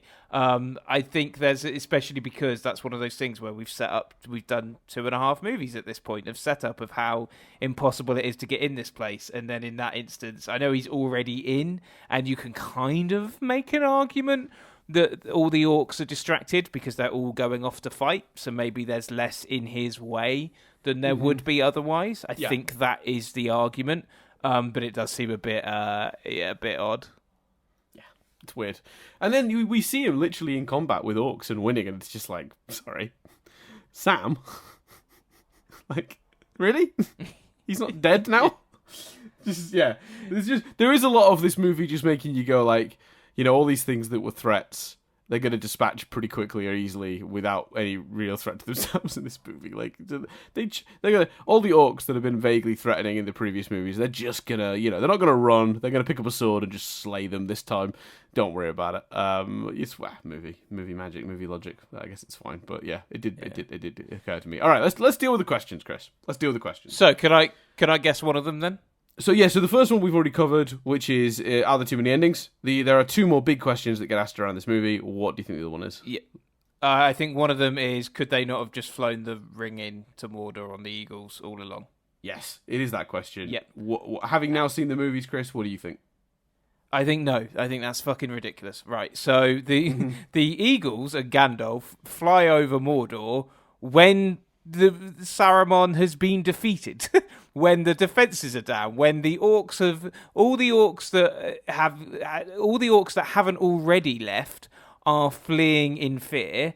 The Mordor is destroying itself and destructing itself, because I think this is on the Honest trailer, or was it on something else I watched? It described it as evil guy Wi-Fi, which is basically you destroy the ring and then that just, you know, because of its connection with Saruman, that destroys Saruman and then everything gets destroyed. But it's all crumbling. That's how a big old eagle in full on regular Mordor. A big old eagle flying across is going to get shot down by the orcs or destroyed on entry. Like, the only reason that Gandalf is able to get in there with a bird at that point is because everything's in flames and being destroyed. So no one's paying attention. They're all too busy fucking off and running away from it all. So no, I don't think they could have just flown the ring all along. What do you think? Yeah, I'm fully in agreement, and I think there's even more reasons than that. I think like you've got the other issue as well of the whole point of the sending in a small group or even just Frodo and Sam into Mordor to do this is because the last thing they want. It's not just about destroying the ring. There's two goals here, right? Destroy the ring, but also you've got to bring it basically to Sauron. To do that without him noticing, him getting the ring is almost more devastating than them not destroying it. If they still have the ring, but they have failed to destroy it, he's still around, but not as powerful. The whole premise is he cannot get the ring. So even if Gandalf or whoever could fly into Mordor and get really close before getting shot down, and then just do the rest of the journey on foot or whatever, he'd then be aware the ring was in his back garden. Yeah. And be hunting it down with every, orc available to him. In this movie, just for Frodo to get that close without being seen, they distract the armies, they draw them to the gates. Which we've not complimented, but that is also brilliant storytelling. The notion of, okay, let's help Frodo by drawing the army away deliberately. Like, that's great. Yeah, agreed. Great 100% notion, agreed. Great idea. And the fact that they need to do that tells you why the Eagles wouldn't have worked as a way to just, Now, the other thing that sometimes people say is, all right, let's say they can't use the Eagles to go straight into Mordor. They weren't in Mordor, really, until sort of this movie. Couldn't they have taken the Eagles for the first chunk of the journey? And I would say, no. The reason being, there was how many of them at the start? They were like, how many were in the Fellowship? You're going to eagle everyone there?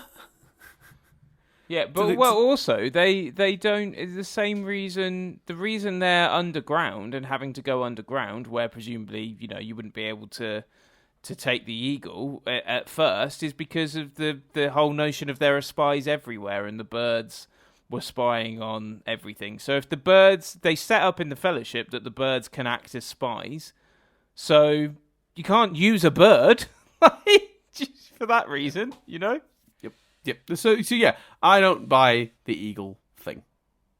No, but personally, Ant-Man probably could have gone up Thanos' arse. Yeah, Probably. If the boys has taught us anything this year. Oh, mate, what a scene. One of the most upsetting things I've ever seen on television in my entire life. I jumped so high when what happened. Yeah. I don't want to describe it. It's not fair to do that to anyone. But if you watch The Boys, you know what you know. And Anyway, moving on. Because that's not relevant to this. What's the third question?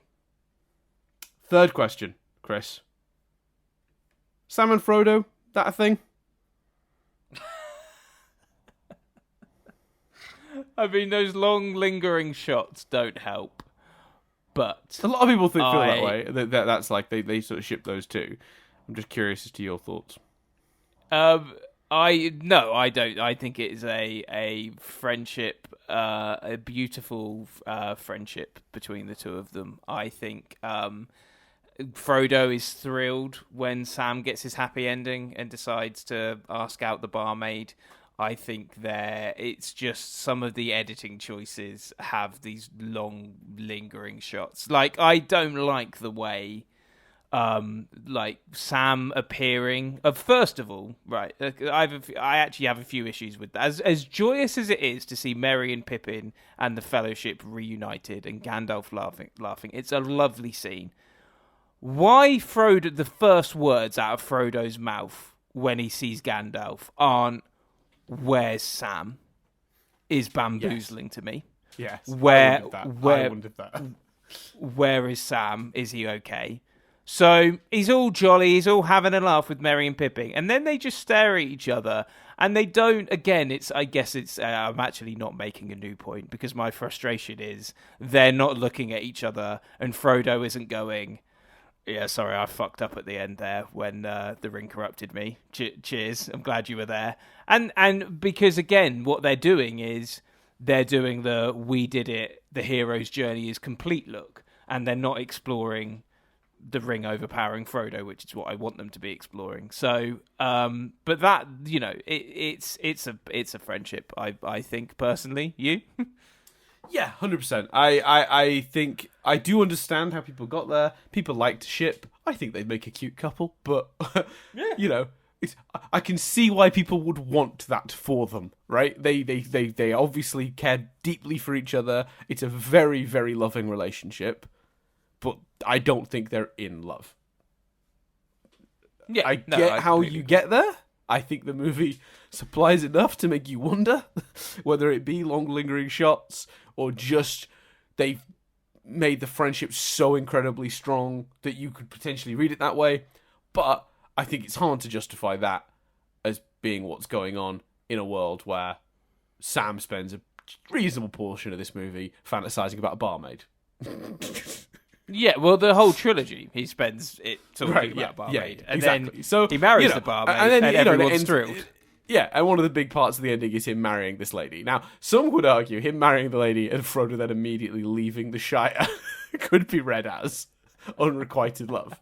Could be read as unrequited love. But I don't see it that way. But I understand. Logically, though, he doesn't immediately leave the Shire because he's written a book, so you got to assume that's taken some time to write the book. And two, he then Sam says goodbye to him, and on returning, Sam greets his daughter. And hobbits age a lot slower, so if Sam's got a daughter who's walking and another baby, Frodo is not left that soon. Yeah. One of the babies apparently called Frodo. Oh, that's very sweet.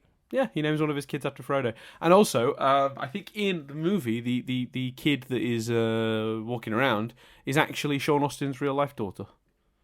Oh, that's also very sweet. Nice.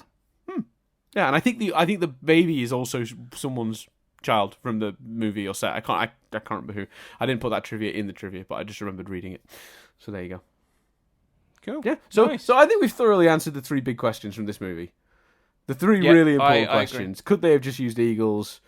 Were there too many endings? And were Sam and Frodo into each other? Yeah. There we go. So Dan, covered them.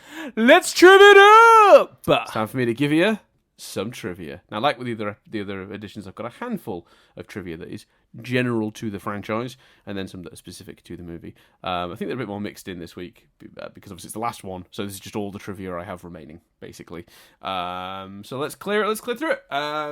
When Pippin is being hit with the apples after asking about second breakfast. Oh wait, this is what? This is from the first one.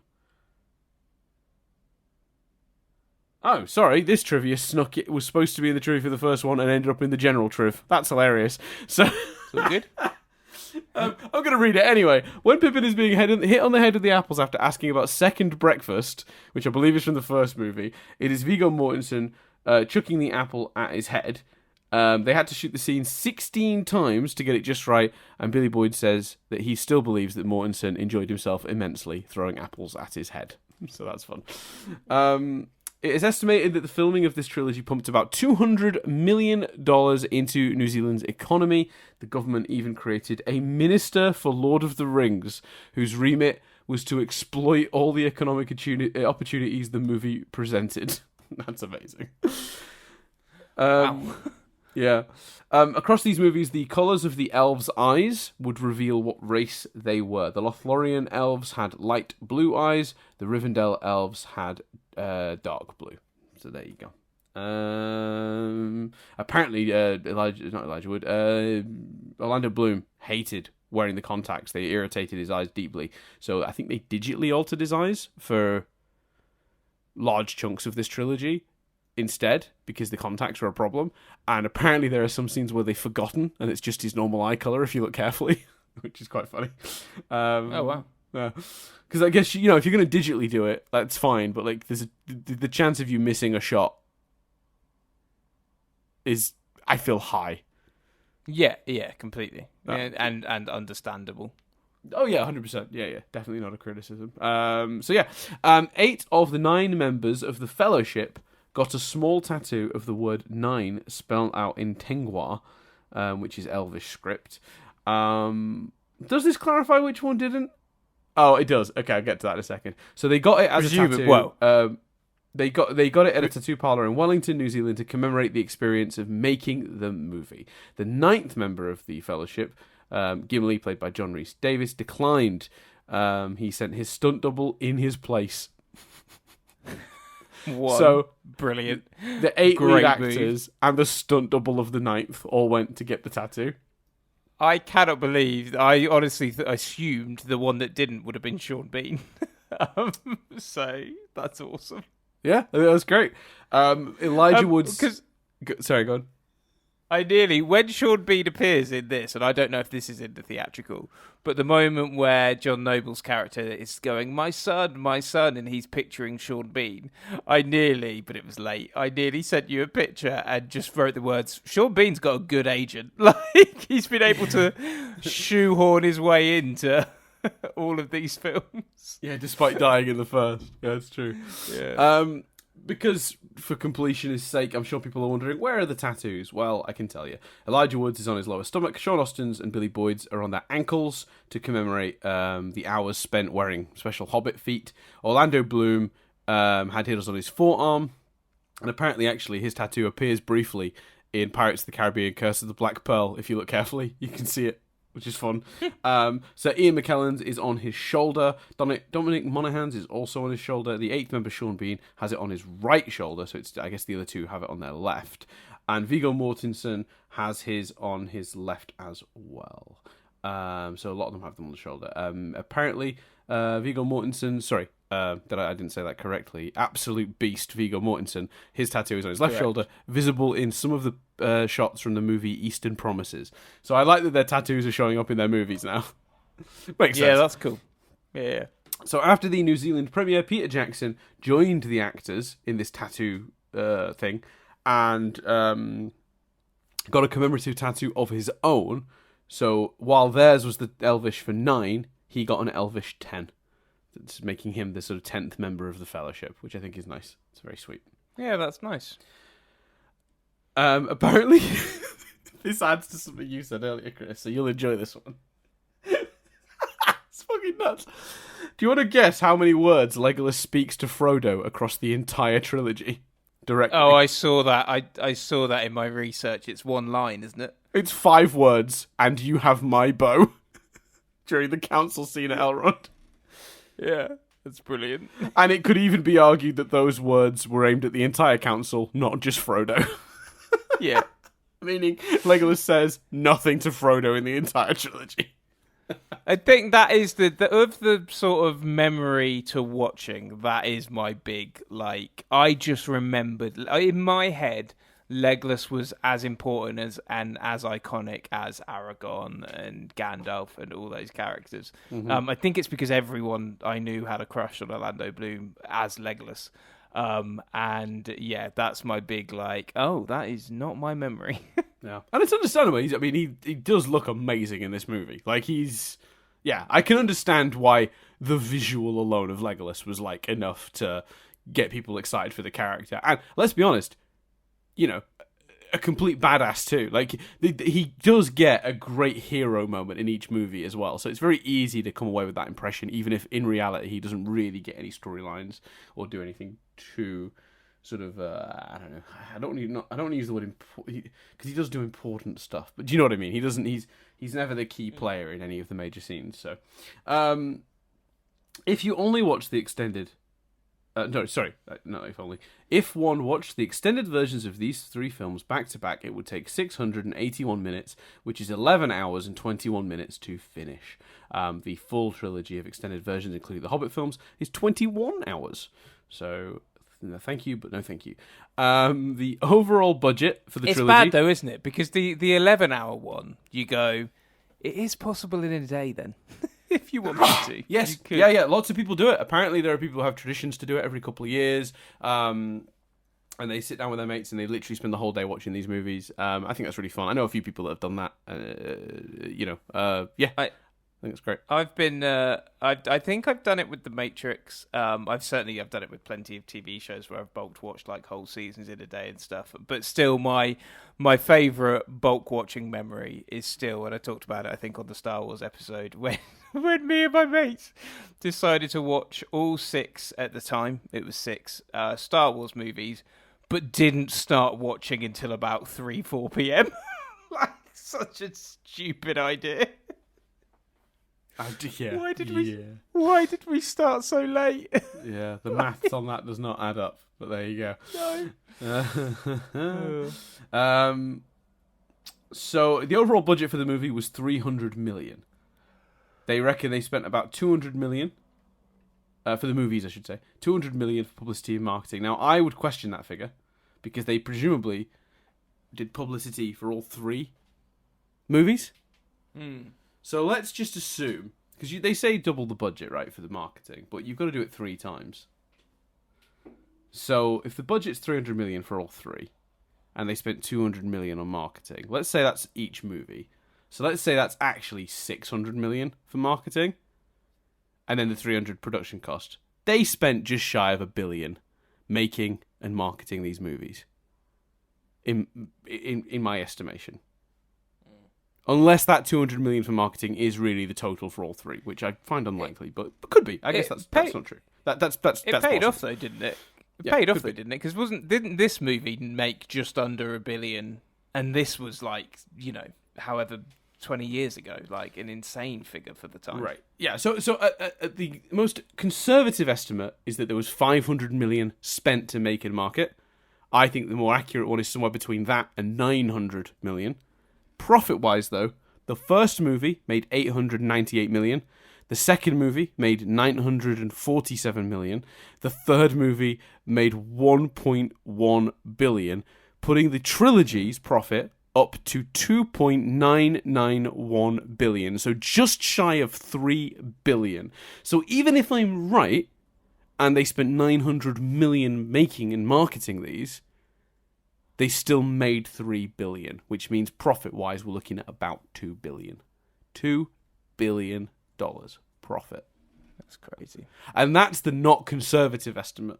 It's 2.5 if we're taking off the extra money I added on, because I'm convinced the marketing cost more than they're saying. Yeah. And that is generally the problem with movie math. No studio will ever admit how much they spent on marketing because they like to use that as an excuse later on to not pay actors and crew members and stuff royalties, because they could just fudge the numbers and pretend that the movie cost more to make and market than it did. But yeah, there you go. Yeah, because you look at so. Well, with the exception of, so I've got the highest grossing franchises here, and Middle Earth, which is obviously the 7 movies. Maybe they're including. Should just be 6. Oh, they're including the 1978 animation. Oh, the Ralph Bakshi one. Okay, yeah, sure. Middle Earth is 10th. Now, what's crazy about that is every other franchise has at least 10 movies, apart from number 6 is just the Avengers on their own, because obviously Endgame and Infinity War bump those movies up. Mm-hmm. But, X-Men, Fast and Furious, Batman, Wizarding World, Spider-Man, Star Wars, MCU, like 7 in 7 films, one of which was an animation from 1978. So, and in a way... probably didn't contribute a huge amount to that profit. No, 30 million. So yeah, not okay. That so that's basically the... that's pissing in the wind. So we can basically forget that one. Yeah, exactly. So in 6 is basically 6 movies. It trails above all the others. Although I have to say, 11th, upsettingly, is Jurassic Park, which obviously also only has 6 movies. Thus but still, throwing off insane figures. Nah. That's cool. So it made a lot of money. Basically, is what we're getting at.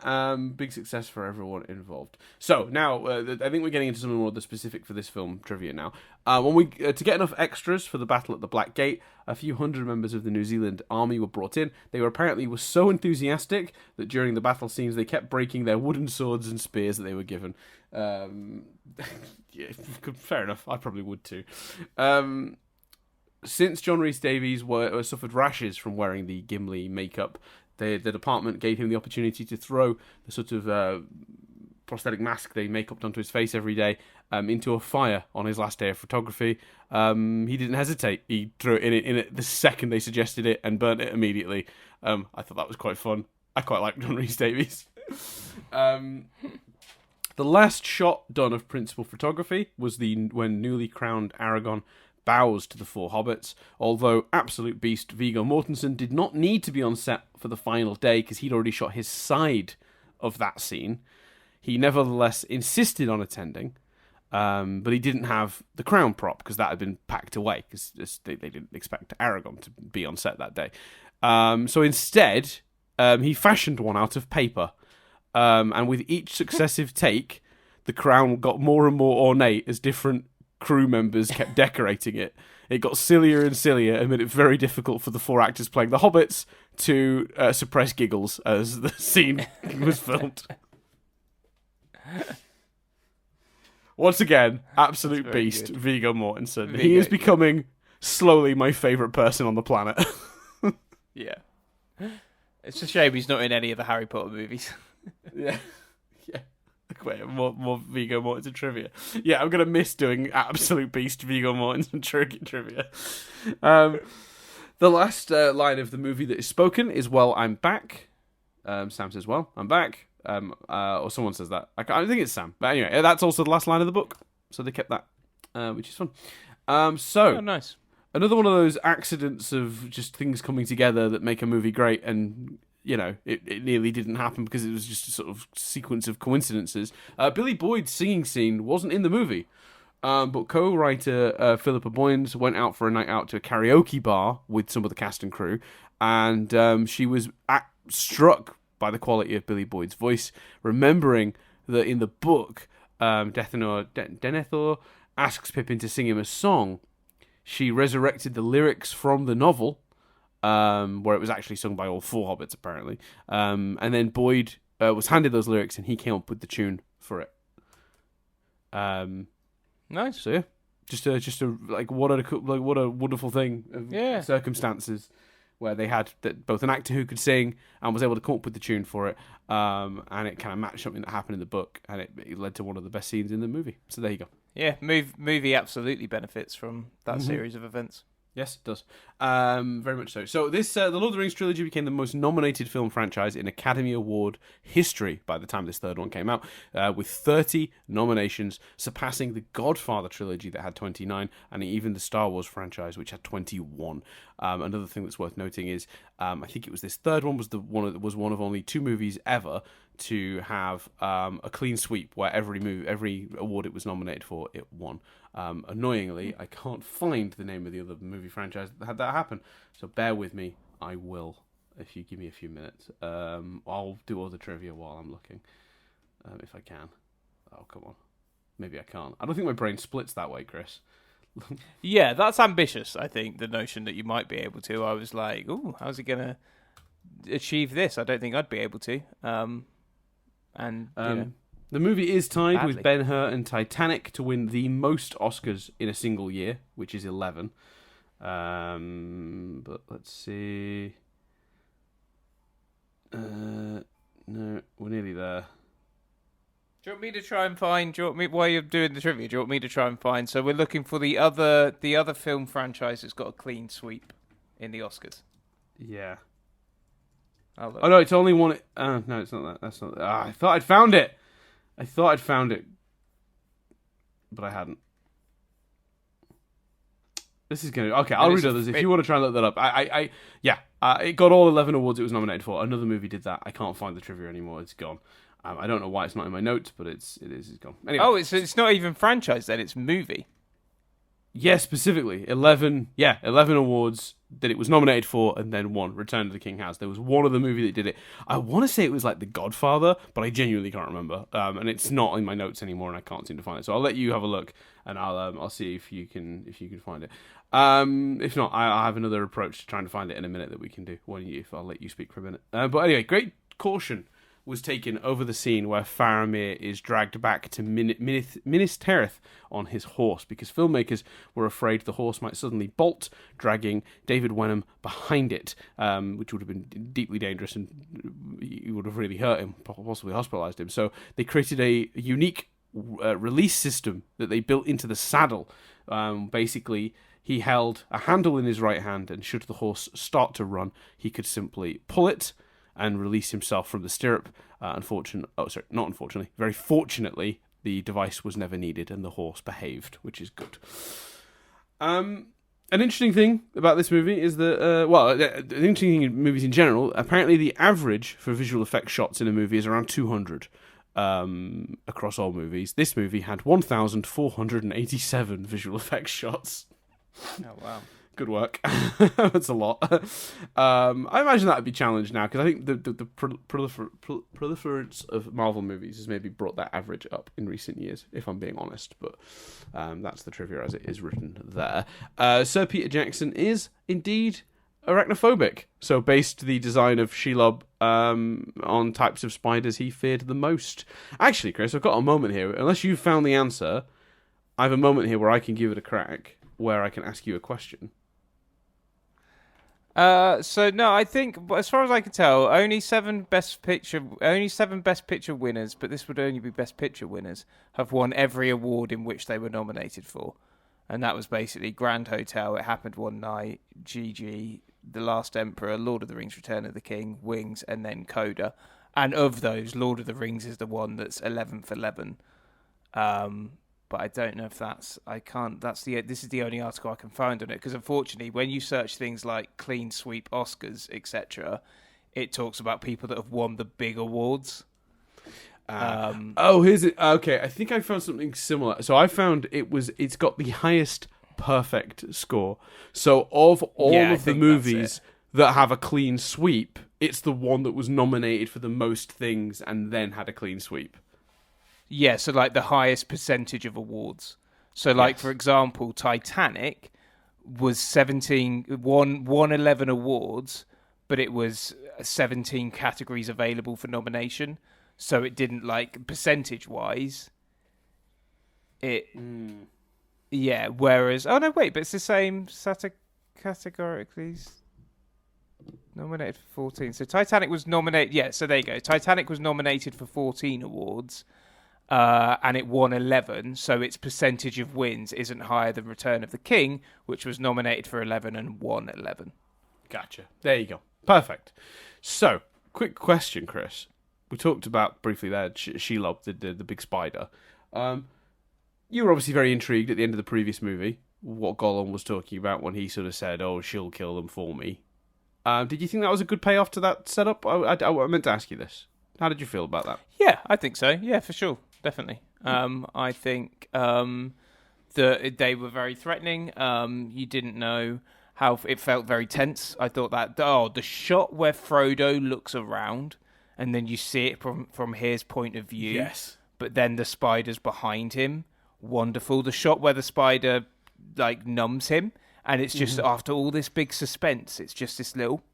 And then Frodo foams at the mouth and collapses. I thought that scene was very tense, very well done. And you know, we've done a lot of giant creatures in the films, but I thought it worked completely.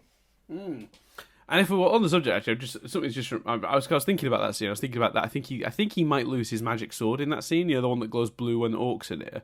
And then I was thinking about the various objects that Frodo lost along this journey. And then I thought about his, his vest that's made of mithril, the one that saves him from being stabbed. And then it reminded me that another scene that Harry Potter stole from The Lord of the Rings, it seems, is the villain approaching the rest of the heroes and being like, your hero's dead, by the way.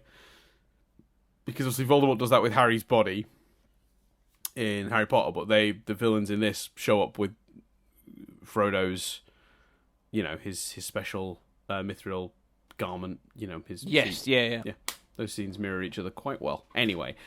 And I quite liked... I felt like Gandalf was sort of feeling for the ring and had this sense of, well, if the ring's not here, he might still be alive. Right. Yes. I thought that too. Yeah. By the way, I've worked it. I can officially pin it down now, yeah. So 3 films have won 11 Oscars. Ben-Hur, Titanic, and The Lord of the Rings. But the largest sweep winning awards in every nominated category is The Lord of the Rings, which is the highest number of awards nominated for and won. So there are, such as Coda, for example. Coda also went 3 for 3 this year and won all 3 awards it was nominated for, but Lord of the Rings is the largest sweep of winning all the awards it was nominated for, and that number being big. And that's specifically Return of the King, right?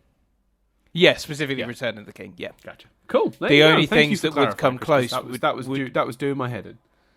Yeah, no worries. So the only films that come close in a way are Titanic and Ben-Hur, but they lost films. They lost awards, whereas Return of the King didn't lose anything, and it's got the largest number of clean sweep, the largest sweep. Cool. Right. So let's get through the last of the trivia. There's still a couple bits for me to get through, so I'll power through these. The battle scenes, which reportedly contain over 200,000 digital participants, are so huge the extra room had to be built into Weta's digital effects facility to house the computers equipment needed to render the scenes. So they had to build a whole room to store more computers to actually successfully do that, which is pretty remarkable.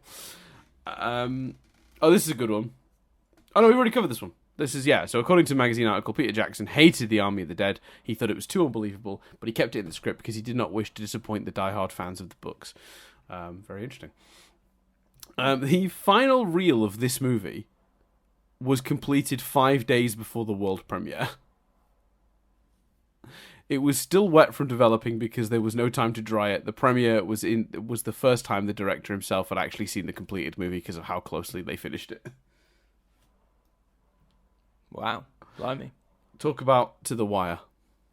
Yeah, for sure. In every installment of the trilogy, one character says the subtitle of the movie. In Fellowship, during the council scene, Elrond refers to the Nine as the Fellowship of the Ring. In the Two Towers, Saruman is the one who says or refers to the Two Towers during a voiceover. And finally, in this movie, Gandalf tells the steward of Gondor that he cannot deny the return of the king.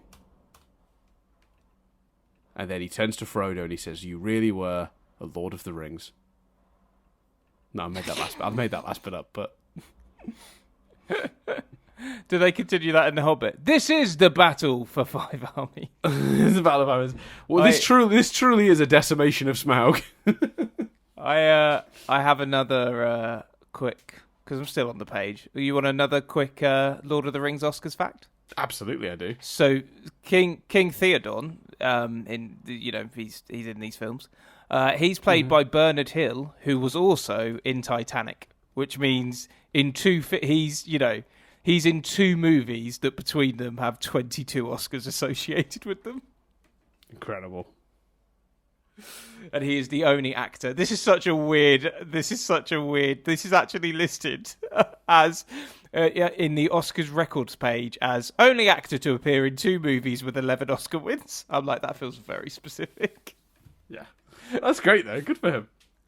Yeah, that's nuts. Yeah, isn't that like he's good in these movies? Theoden. He's the king of Rohan. He's the guy that he dies. He's the one whose daughter sort of has a thing for Aragorn. That's like I can't remember her name, but the actress who plays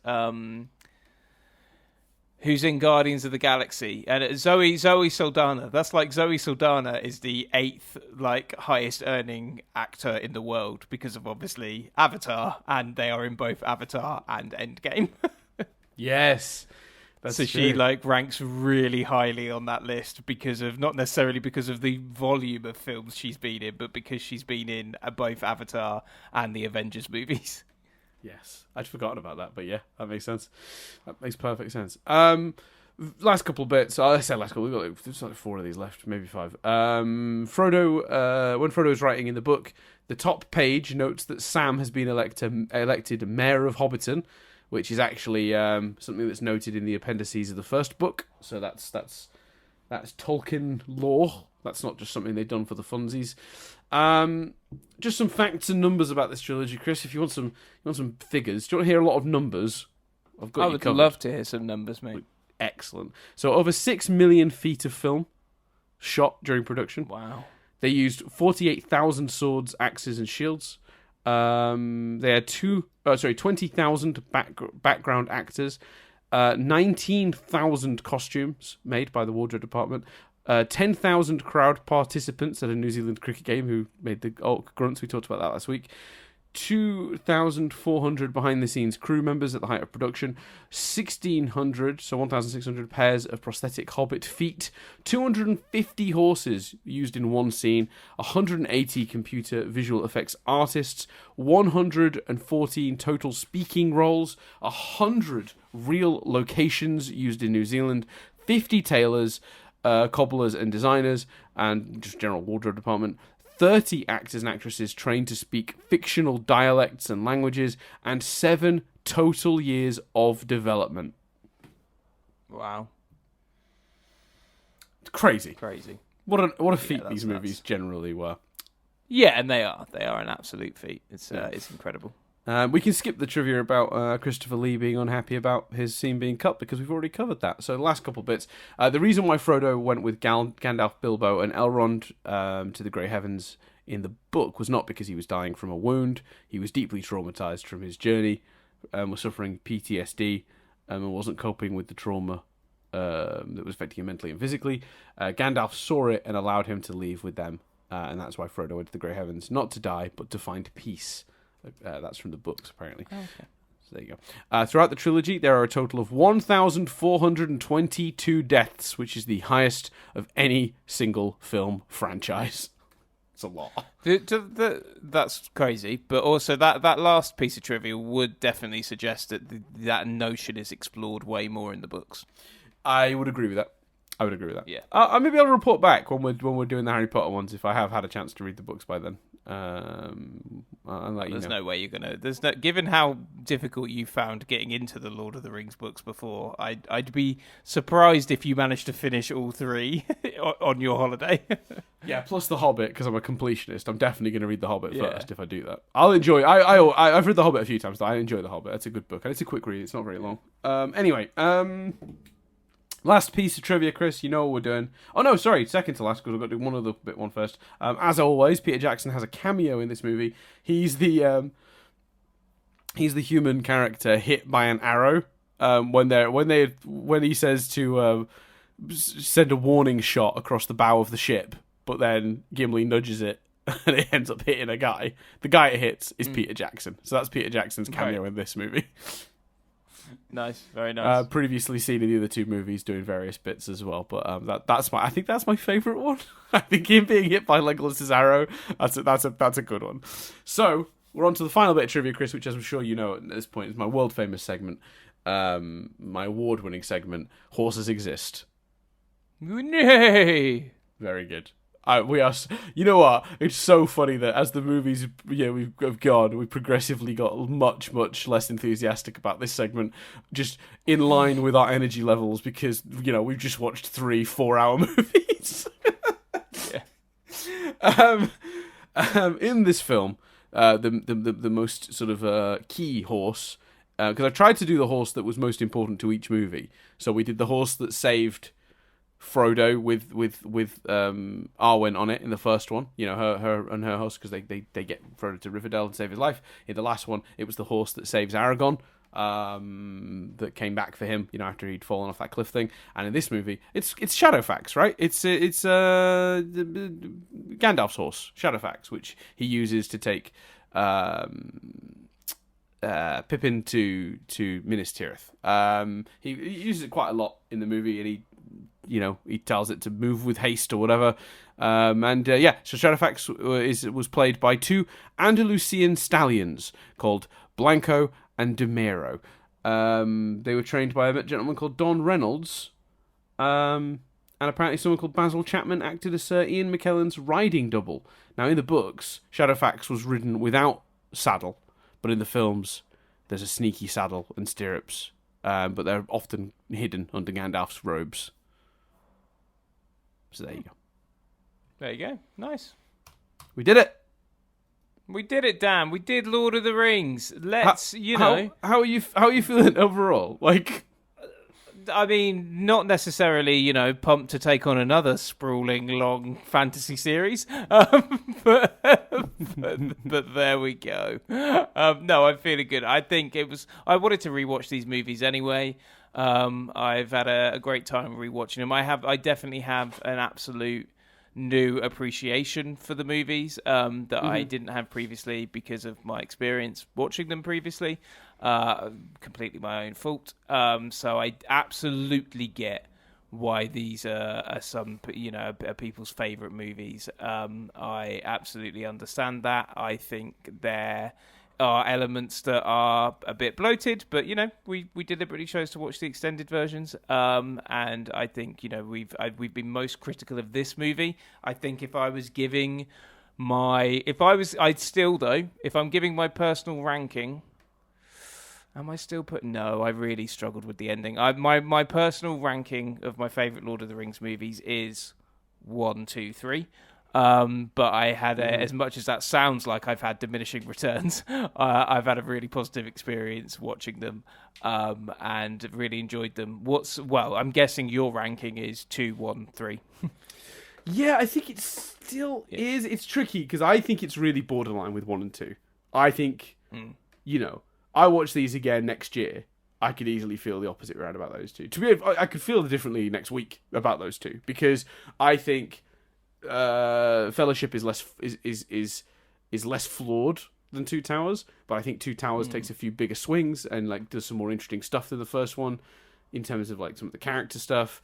So it's very we're talking nudges over rather than big swings and stuff. But yeah, I think it is 2, 1, 3. It's still the worst. This is the worst one. But endings are hard, and worst one in this franchise when the bar is set so high by 1 and 2.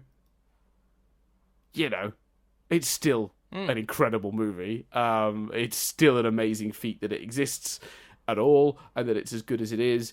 And I still recommend people watch the extended versions. Yeah, I do. I really don't think the theatrical cuts do it justice. I think they are tighter. There are certain issues that are avoided in the theatrical cuts from memory, or from even what we've been looking into doing these. But I would say that on balance, overall, you gain more than you lose. Yeah, and you know what? You could, we very specifically chose to, I don't know about you, Dan, but from the sounds of your story earlier, you took the same approach as me, which is if I'm reviewing a movie, I need to watch that movie as a whole and watch it as one. There are definitely, especially in this last one, definitely points where you could break this up and treat it as a TV show if you wanted to. Well, Chris, on that subject, I've had internet troubles this last week, and I've not been able to stream the films like I did the first one. That's how I watched the first one. So I cracked out my old extended edition box set where the movie is split over 2 discs. So what's the break point? They're mad, mate. Both of them happen in the middle of battles. And it just... seriously? And it just stops and goes, insert disc 2 to continue the story. Oh, that's ridiculous. Yeah, they are awful places to choose. Let's let's be honest. It's ridiculous, the notion that even then they couldn't fit 4 hours onto a single disc, because they fucking could. Yeah, it's hard to say. I don't know. I don't know what the technical limitations are. I'm going to assume there's a reason, but yeah, you're right. Mate, you could. I guarantee you could walk away now and in 2 minutes find a television show DVD from the same year on your shelf that has a similar amount of content on one disc. That has 4 hours of content on one disc. Possibly, but I assume the movie on the DVD is at 2K resolution. I assume, because I believe it went to cinemas in 2K resolution, and a TV show would not have been in 2K. I think. I could be wrong. What I'm basically saying is, you might be right. You might well be right that they were just being awkward with the way they did it, because it was cheaper or something to do the way they did it. I think they wanted to justify. They wanted to go, we've got a it's a 4-disc box set. Like, Right. There's definitely room for that to be true. I'm not dismissing that that's possible, but I'm also not ruling out the possibility there might actually have been a technical limitation. I think it could be either, and I don't have enough information to say either way. But yeah, the places they chose to split them, bad on both cases. Crazy. Both cases. But did you? So that sort of television show approach. Did that work then? I didn't use that as a breakpoint personally. I then put the next disc on. But I do think if I was watching these for myself casually, I would probably be splitting it up into 6 parts for sure. I think there are really good natural breakpoints halfway-ish through each movie, where you'd still get a decent amount of action and story in the next half. Wouldn't leave the movies feeling imbalanced. So if the idea of 3 hour to 4 hour movies, because I think the first one is like 3 hours and 20 minutes before you hit credits, so then there's like 30 minutes of credits, and then the next one is like 3 hours 40, and this one is like 3 hours 50. So they get longer as well. They by the time you're on the third one, it is literally a 4 hour movie, and it's actually 4 hours and like 15 minutes if you're including credits or something stupid like that. But basically, if that sounds really daunting and you've not seen these or not seen them recently, I would say give yourself permission to just, get halfway through one and pause or turn it off and come back to it the next day or a few days later or whatever. I think if you watch it as 6 movies, I think that'll be still a really good experience. And I think it might even improve it because I think you'll feel less of the pacing issues. Yeah, I think I'd love to... it's not an experiment I have the editing capabilities to do, but I'd be very interested in a version of this content that's re-edited to be a TV show. I've wondered about this for years, because I reckon there is every sort of 40-odd minutes are probably a decent enough break point that you could make it a television show. I've wondered that. Yeah, and you could even, I think some scenes, like we've talked a lot about the battles and whether they're broken up or not. Like, I reckon there's a little bit of to truly execute it to its best. I reckon there's a little bit of editing needed. I don't reckon you could literally chop every 40 minutes. I think you need to maybe move some scenes around. But I'd agree. Definitely the case. But hey, Dan, we live in a world where the finale of Stranger Things this year was 2.5 hours. So what do we know? Yeah, exactly. Yeah. The world is changing. Also, and we're probably around this time, in fact, hold on, I'll tell you exactly, roughly. So, I think this is actually after this, but if that went up there, roughly the 6th of August, 7th of August, roughly, is potentially a Nothing But Static episode where we review Stranger Things. So, to spoil that review slightly, it's effing... There are literally scenes that fade to black in those Stranger Things episodes. Just break up the episodes. You mad people. This is nuts. Hopefully, as Dan and I have discussed, I can't remember on air or whether it's privately, hopefully it's not an excuse to pay people less money, because there are so many obvious breaking points in Stranger Things Series 4 where the episodes could have been broken up further. Madness. Not relevant to anything we're discussing now. What are your headline overall thoughts on this experience of Lord of the Rings, Dan? I had a really good time rewatching these. I also have more of an appreciation for them now than I did. I think having had a lot more experience of media sort of criticism and stuff, and having covered a lot of adaptations for Nothing But Static, because books these days often don't get adapted into films, they often become TV shows now. And we've watched several book adaptations and seen the pitfalls and the ways in which that can go wrong. Yeah, I do think I've gained a real appreciation for what Jackson achieved here, taking those very complicated books and actually, I think, making them quite a good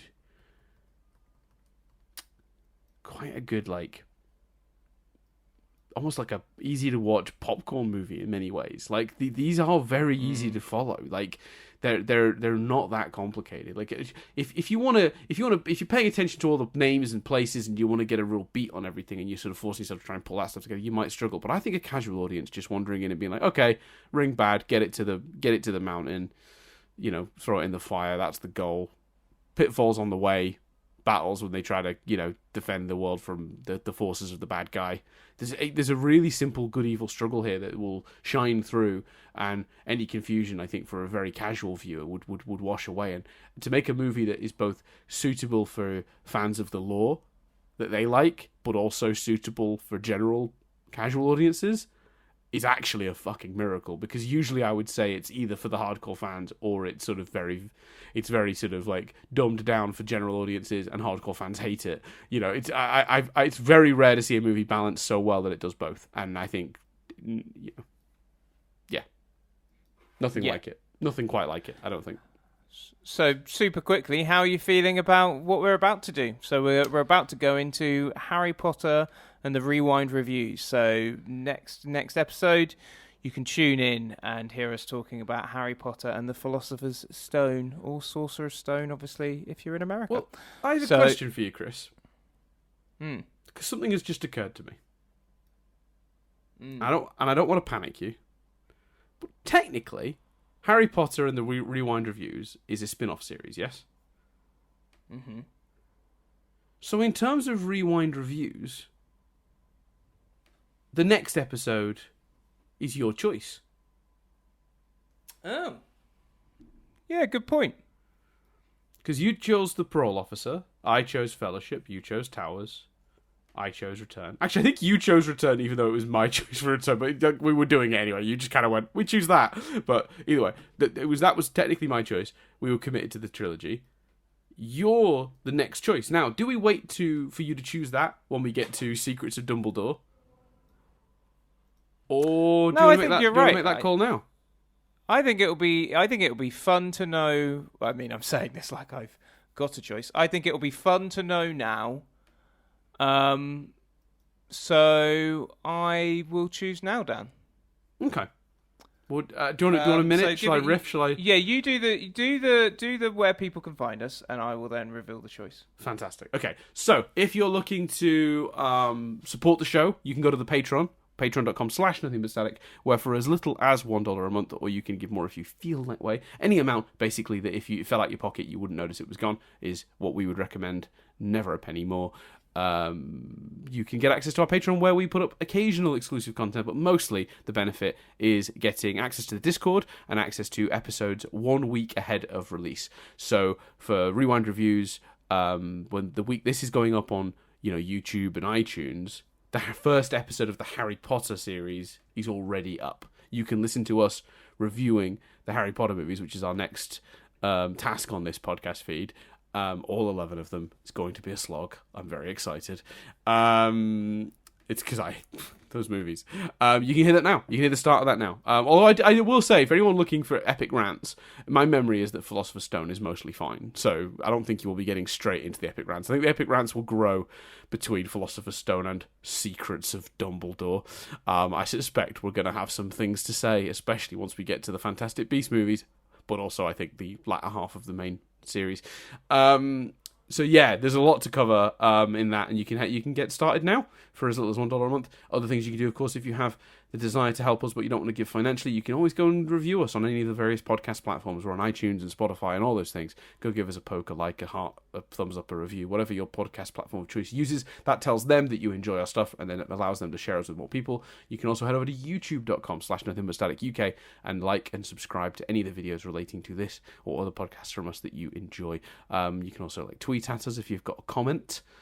Twitter at Dan Doolan, at C Billingham for either of us individually, or of course at Nothing But Static without the G. Of course, if what you've got to say takes more than a tweet will allow, you can either leave a comment on YouTube at the previous mentioned address, or you can email us. Send us an old email. We get.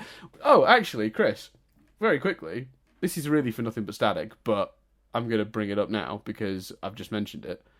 I think you'll enjoy this. We had an email yesterday from one of our listeners.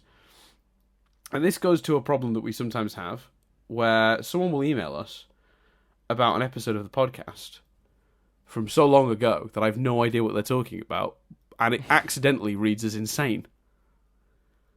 Now, this person, I am absolutely certain, is referencing what we talked about and responding to a very, But this message from Dennis, I won't read the full name, not going to dox you, but we got an email from a listener called Dennis that says, my favourite cake is a moist chocolate cake with cream cheese icing, like what the red velvet cake has, but without the nuts, served slightly warm. I agree with Chris on ice cream. Chocolate chip cookie dough is the best. Personally, I never liked chocolate ice cream, always tastes burnt to me. If Chris can get a graham cracker crust pie shell, he could fill it with ice cream and have his dessert that way. I like the what you call fridge set cheesecakes as opposed to the baked ones.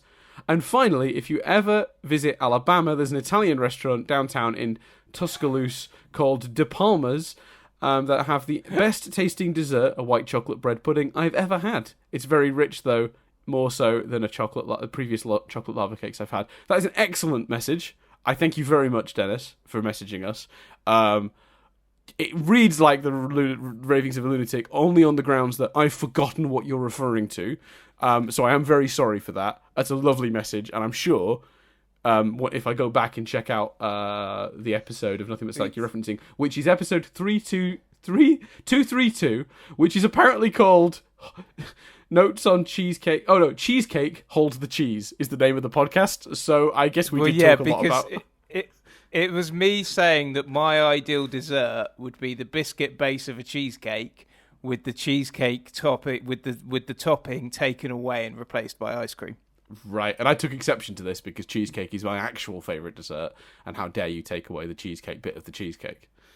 I recall this. Well, there was a whole big "is that even a cheesecake?" then debate. Yes, yeah, correct. So, yes, yeah. Understood. Right. So anyway, if you would like to do the same as Dennis and find an old episode of Rewind Reviews where we say something, kind of abstract and maybe a little bit off the topic of the movie, and reply to it many months afterwards to confuse the shit out of me for funsies, please do. It's mail@nothingbutstatic.co.uk. I do love getting listener emails. They're always fun to read. And thank you very much, Dennis, for your email. It gave me much joy. And that's I'm being completely sincere. I know it might sound sarcastic because I have a habit of, I've got resting sarcastic voice, but genuinely I thought that was really fun, and I was very glad to get that email. It made me laugh. Nice. Now, if I'm ever in a very particular part of Arizona, was it Arizona? No, Alabama, I know exactly where I'm going for dessert, and that's one of those things where that's unlikely to happen. But I like that I have the option. I like that if I ever end up in that very specific location, I can be like, you know what? I know exactly what I'm doing today. Yeah, well, I think you basically you email back and you say, I'm here. Let's meet up and go for a nice little dessert with him. Yeah, absolutely, 100%. Oh yeah, if I visit that place in Alabama, I'm definitely messaging Dennis and being like, "Hey, buddy, you want to come out and try this dessert? Show me the town." But I love the notion of you not messaging Dennis until you're on your way to the restaurant. Yes. Hey, Dennis, you about? Well, presumably you had the notice, Dan. Why haven't I got it? Fantastic. It's so funny though, because when we have these conversations and we just it's just me and you bullshitting as buddies, and for the listeners, obviously they're better memories for these things than we have because they're taking it in a different way. We're actively participating in a conversation, and I find that I'm very bad at remembering active conversations I've had. I'll remember what some people have been saying on a podcast I've been listening to because my brain processes that information differently. But for me and you participating, I do have a bad habit of forgetting. So yeah, fun times. Yeah. Anyway, so yeah, if you'd like to mail us, you're welcome to do so at that email address. You can send us an email just like Dennis did. Lovely. So that's all the ways you can help us and support us. Obviously, this is technically the end of the current series of Rewind Reviews, so I feel like Chris might be now ready. He might have had a think while I read out that email. For some reason you're going in and out, but I can make out enough of what you're saying. Yes, Dan. So I wanted to choose a real. You described the podcast earlier really nicely as us watching films from our childhood and trying to essentially work out if they hold up. And sometimes I found myself thinking that is the premise of the podcast, but sometimes it naturally works out a little differently. It's like you say, a film from older. One of us hasn't seen the film, one of us have. Sometimes, right. Like the other week, it was The Parole Officer, where it was a film that saw once, wasn't necessarily a big part of our childhood, but we saw it, and it's, you know, the parole officer was not, does it hold up? The parole officer was, can Chris and Dan remember this movie? Turns out Dan couldn't. Yeah, correct. So yeah. I wanted to pick a choice that is the pure, you know, the does it hold up question is a big one because of maybe, you know, the plot, the content, or whatever, and a film that I know categorically was a big love of ours, in both of us separately in childhood. So I wanted to pick a film I know we've both seen and I know we both loved from our childhood specifically. We grew up with this film, and then I wanted to ask us, you know, the question, does it hold up? So a film that could lead to one of the purest versions of this podcast. That's lovely. So it is a film that has already been referenced once this season, by you, in fact, but we're doing it, and we will come back to Rewind Reviews in 11 weeks' time with Cool Runnings. Oh, lovely. Yes, that's an excellent choice. And I feel like that choice is very much a, for, you know what I mean, a pure version of that concept. This is the perfect film for that. No, I 100% agree. That's lovely. Thank you, Chris. That's a great choice. No worries. Yeah, I also think I know what the film I'm going to choose after that is already. Is it The Jetsons Meet the Flintstones? Because that's one I briefly toyed with picking. Oh, how did you know? Okay, I'm very annoyed. Like, as you've... Oh, God. I don't know if you can hear this, Chris. There's a guy with what seems to be some sort of power tool or something. He's literally gone right next to the window. I can barely hear myself think right now. Yes, I can hear that, which usually under the usual logic suggests the listener can, but it's happened right at the end, so it's fine. Yeah, okay, I'll end the podcast. Yeah, no, I've already got my next choice in mind as well, which I'm excited about. So we'll come back to that. At the end of the Cool Runnings episode, I will confirm what my choice is for the movie after. Although I will say, if you do go to the Patreon and get a link to the Discord, we do have a special part of the Discord that is only accessible to patrons, where I tend to post in advance what movies we're going to be covering for people if they want to know. Yeah. Oh my God, it's gotten so much louder. What is this guy doing? It's nuts. It's so loud. Honestly, Chris, I cannot tell you how close he is to where I am sat right now. Like, there is. But the thing is, there is less than a meter and a sheet of glass between me and this guy with machinery. But what's nuts is the signal might... I don't know if maybe even he's disrupting your signal, I don't know.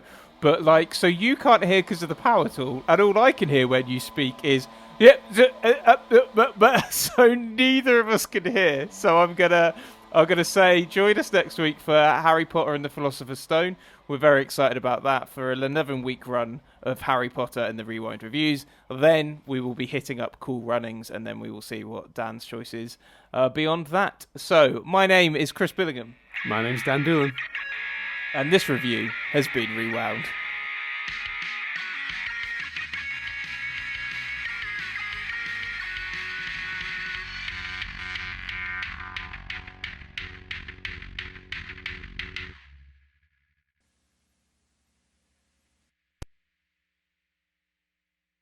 It's very loud here, Chris. I can't hear anything. Mate, I still can't. I assume you were saying you couldn't hear me, but all I can hear is. This is a disaster. What a shit show. Right.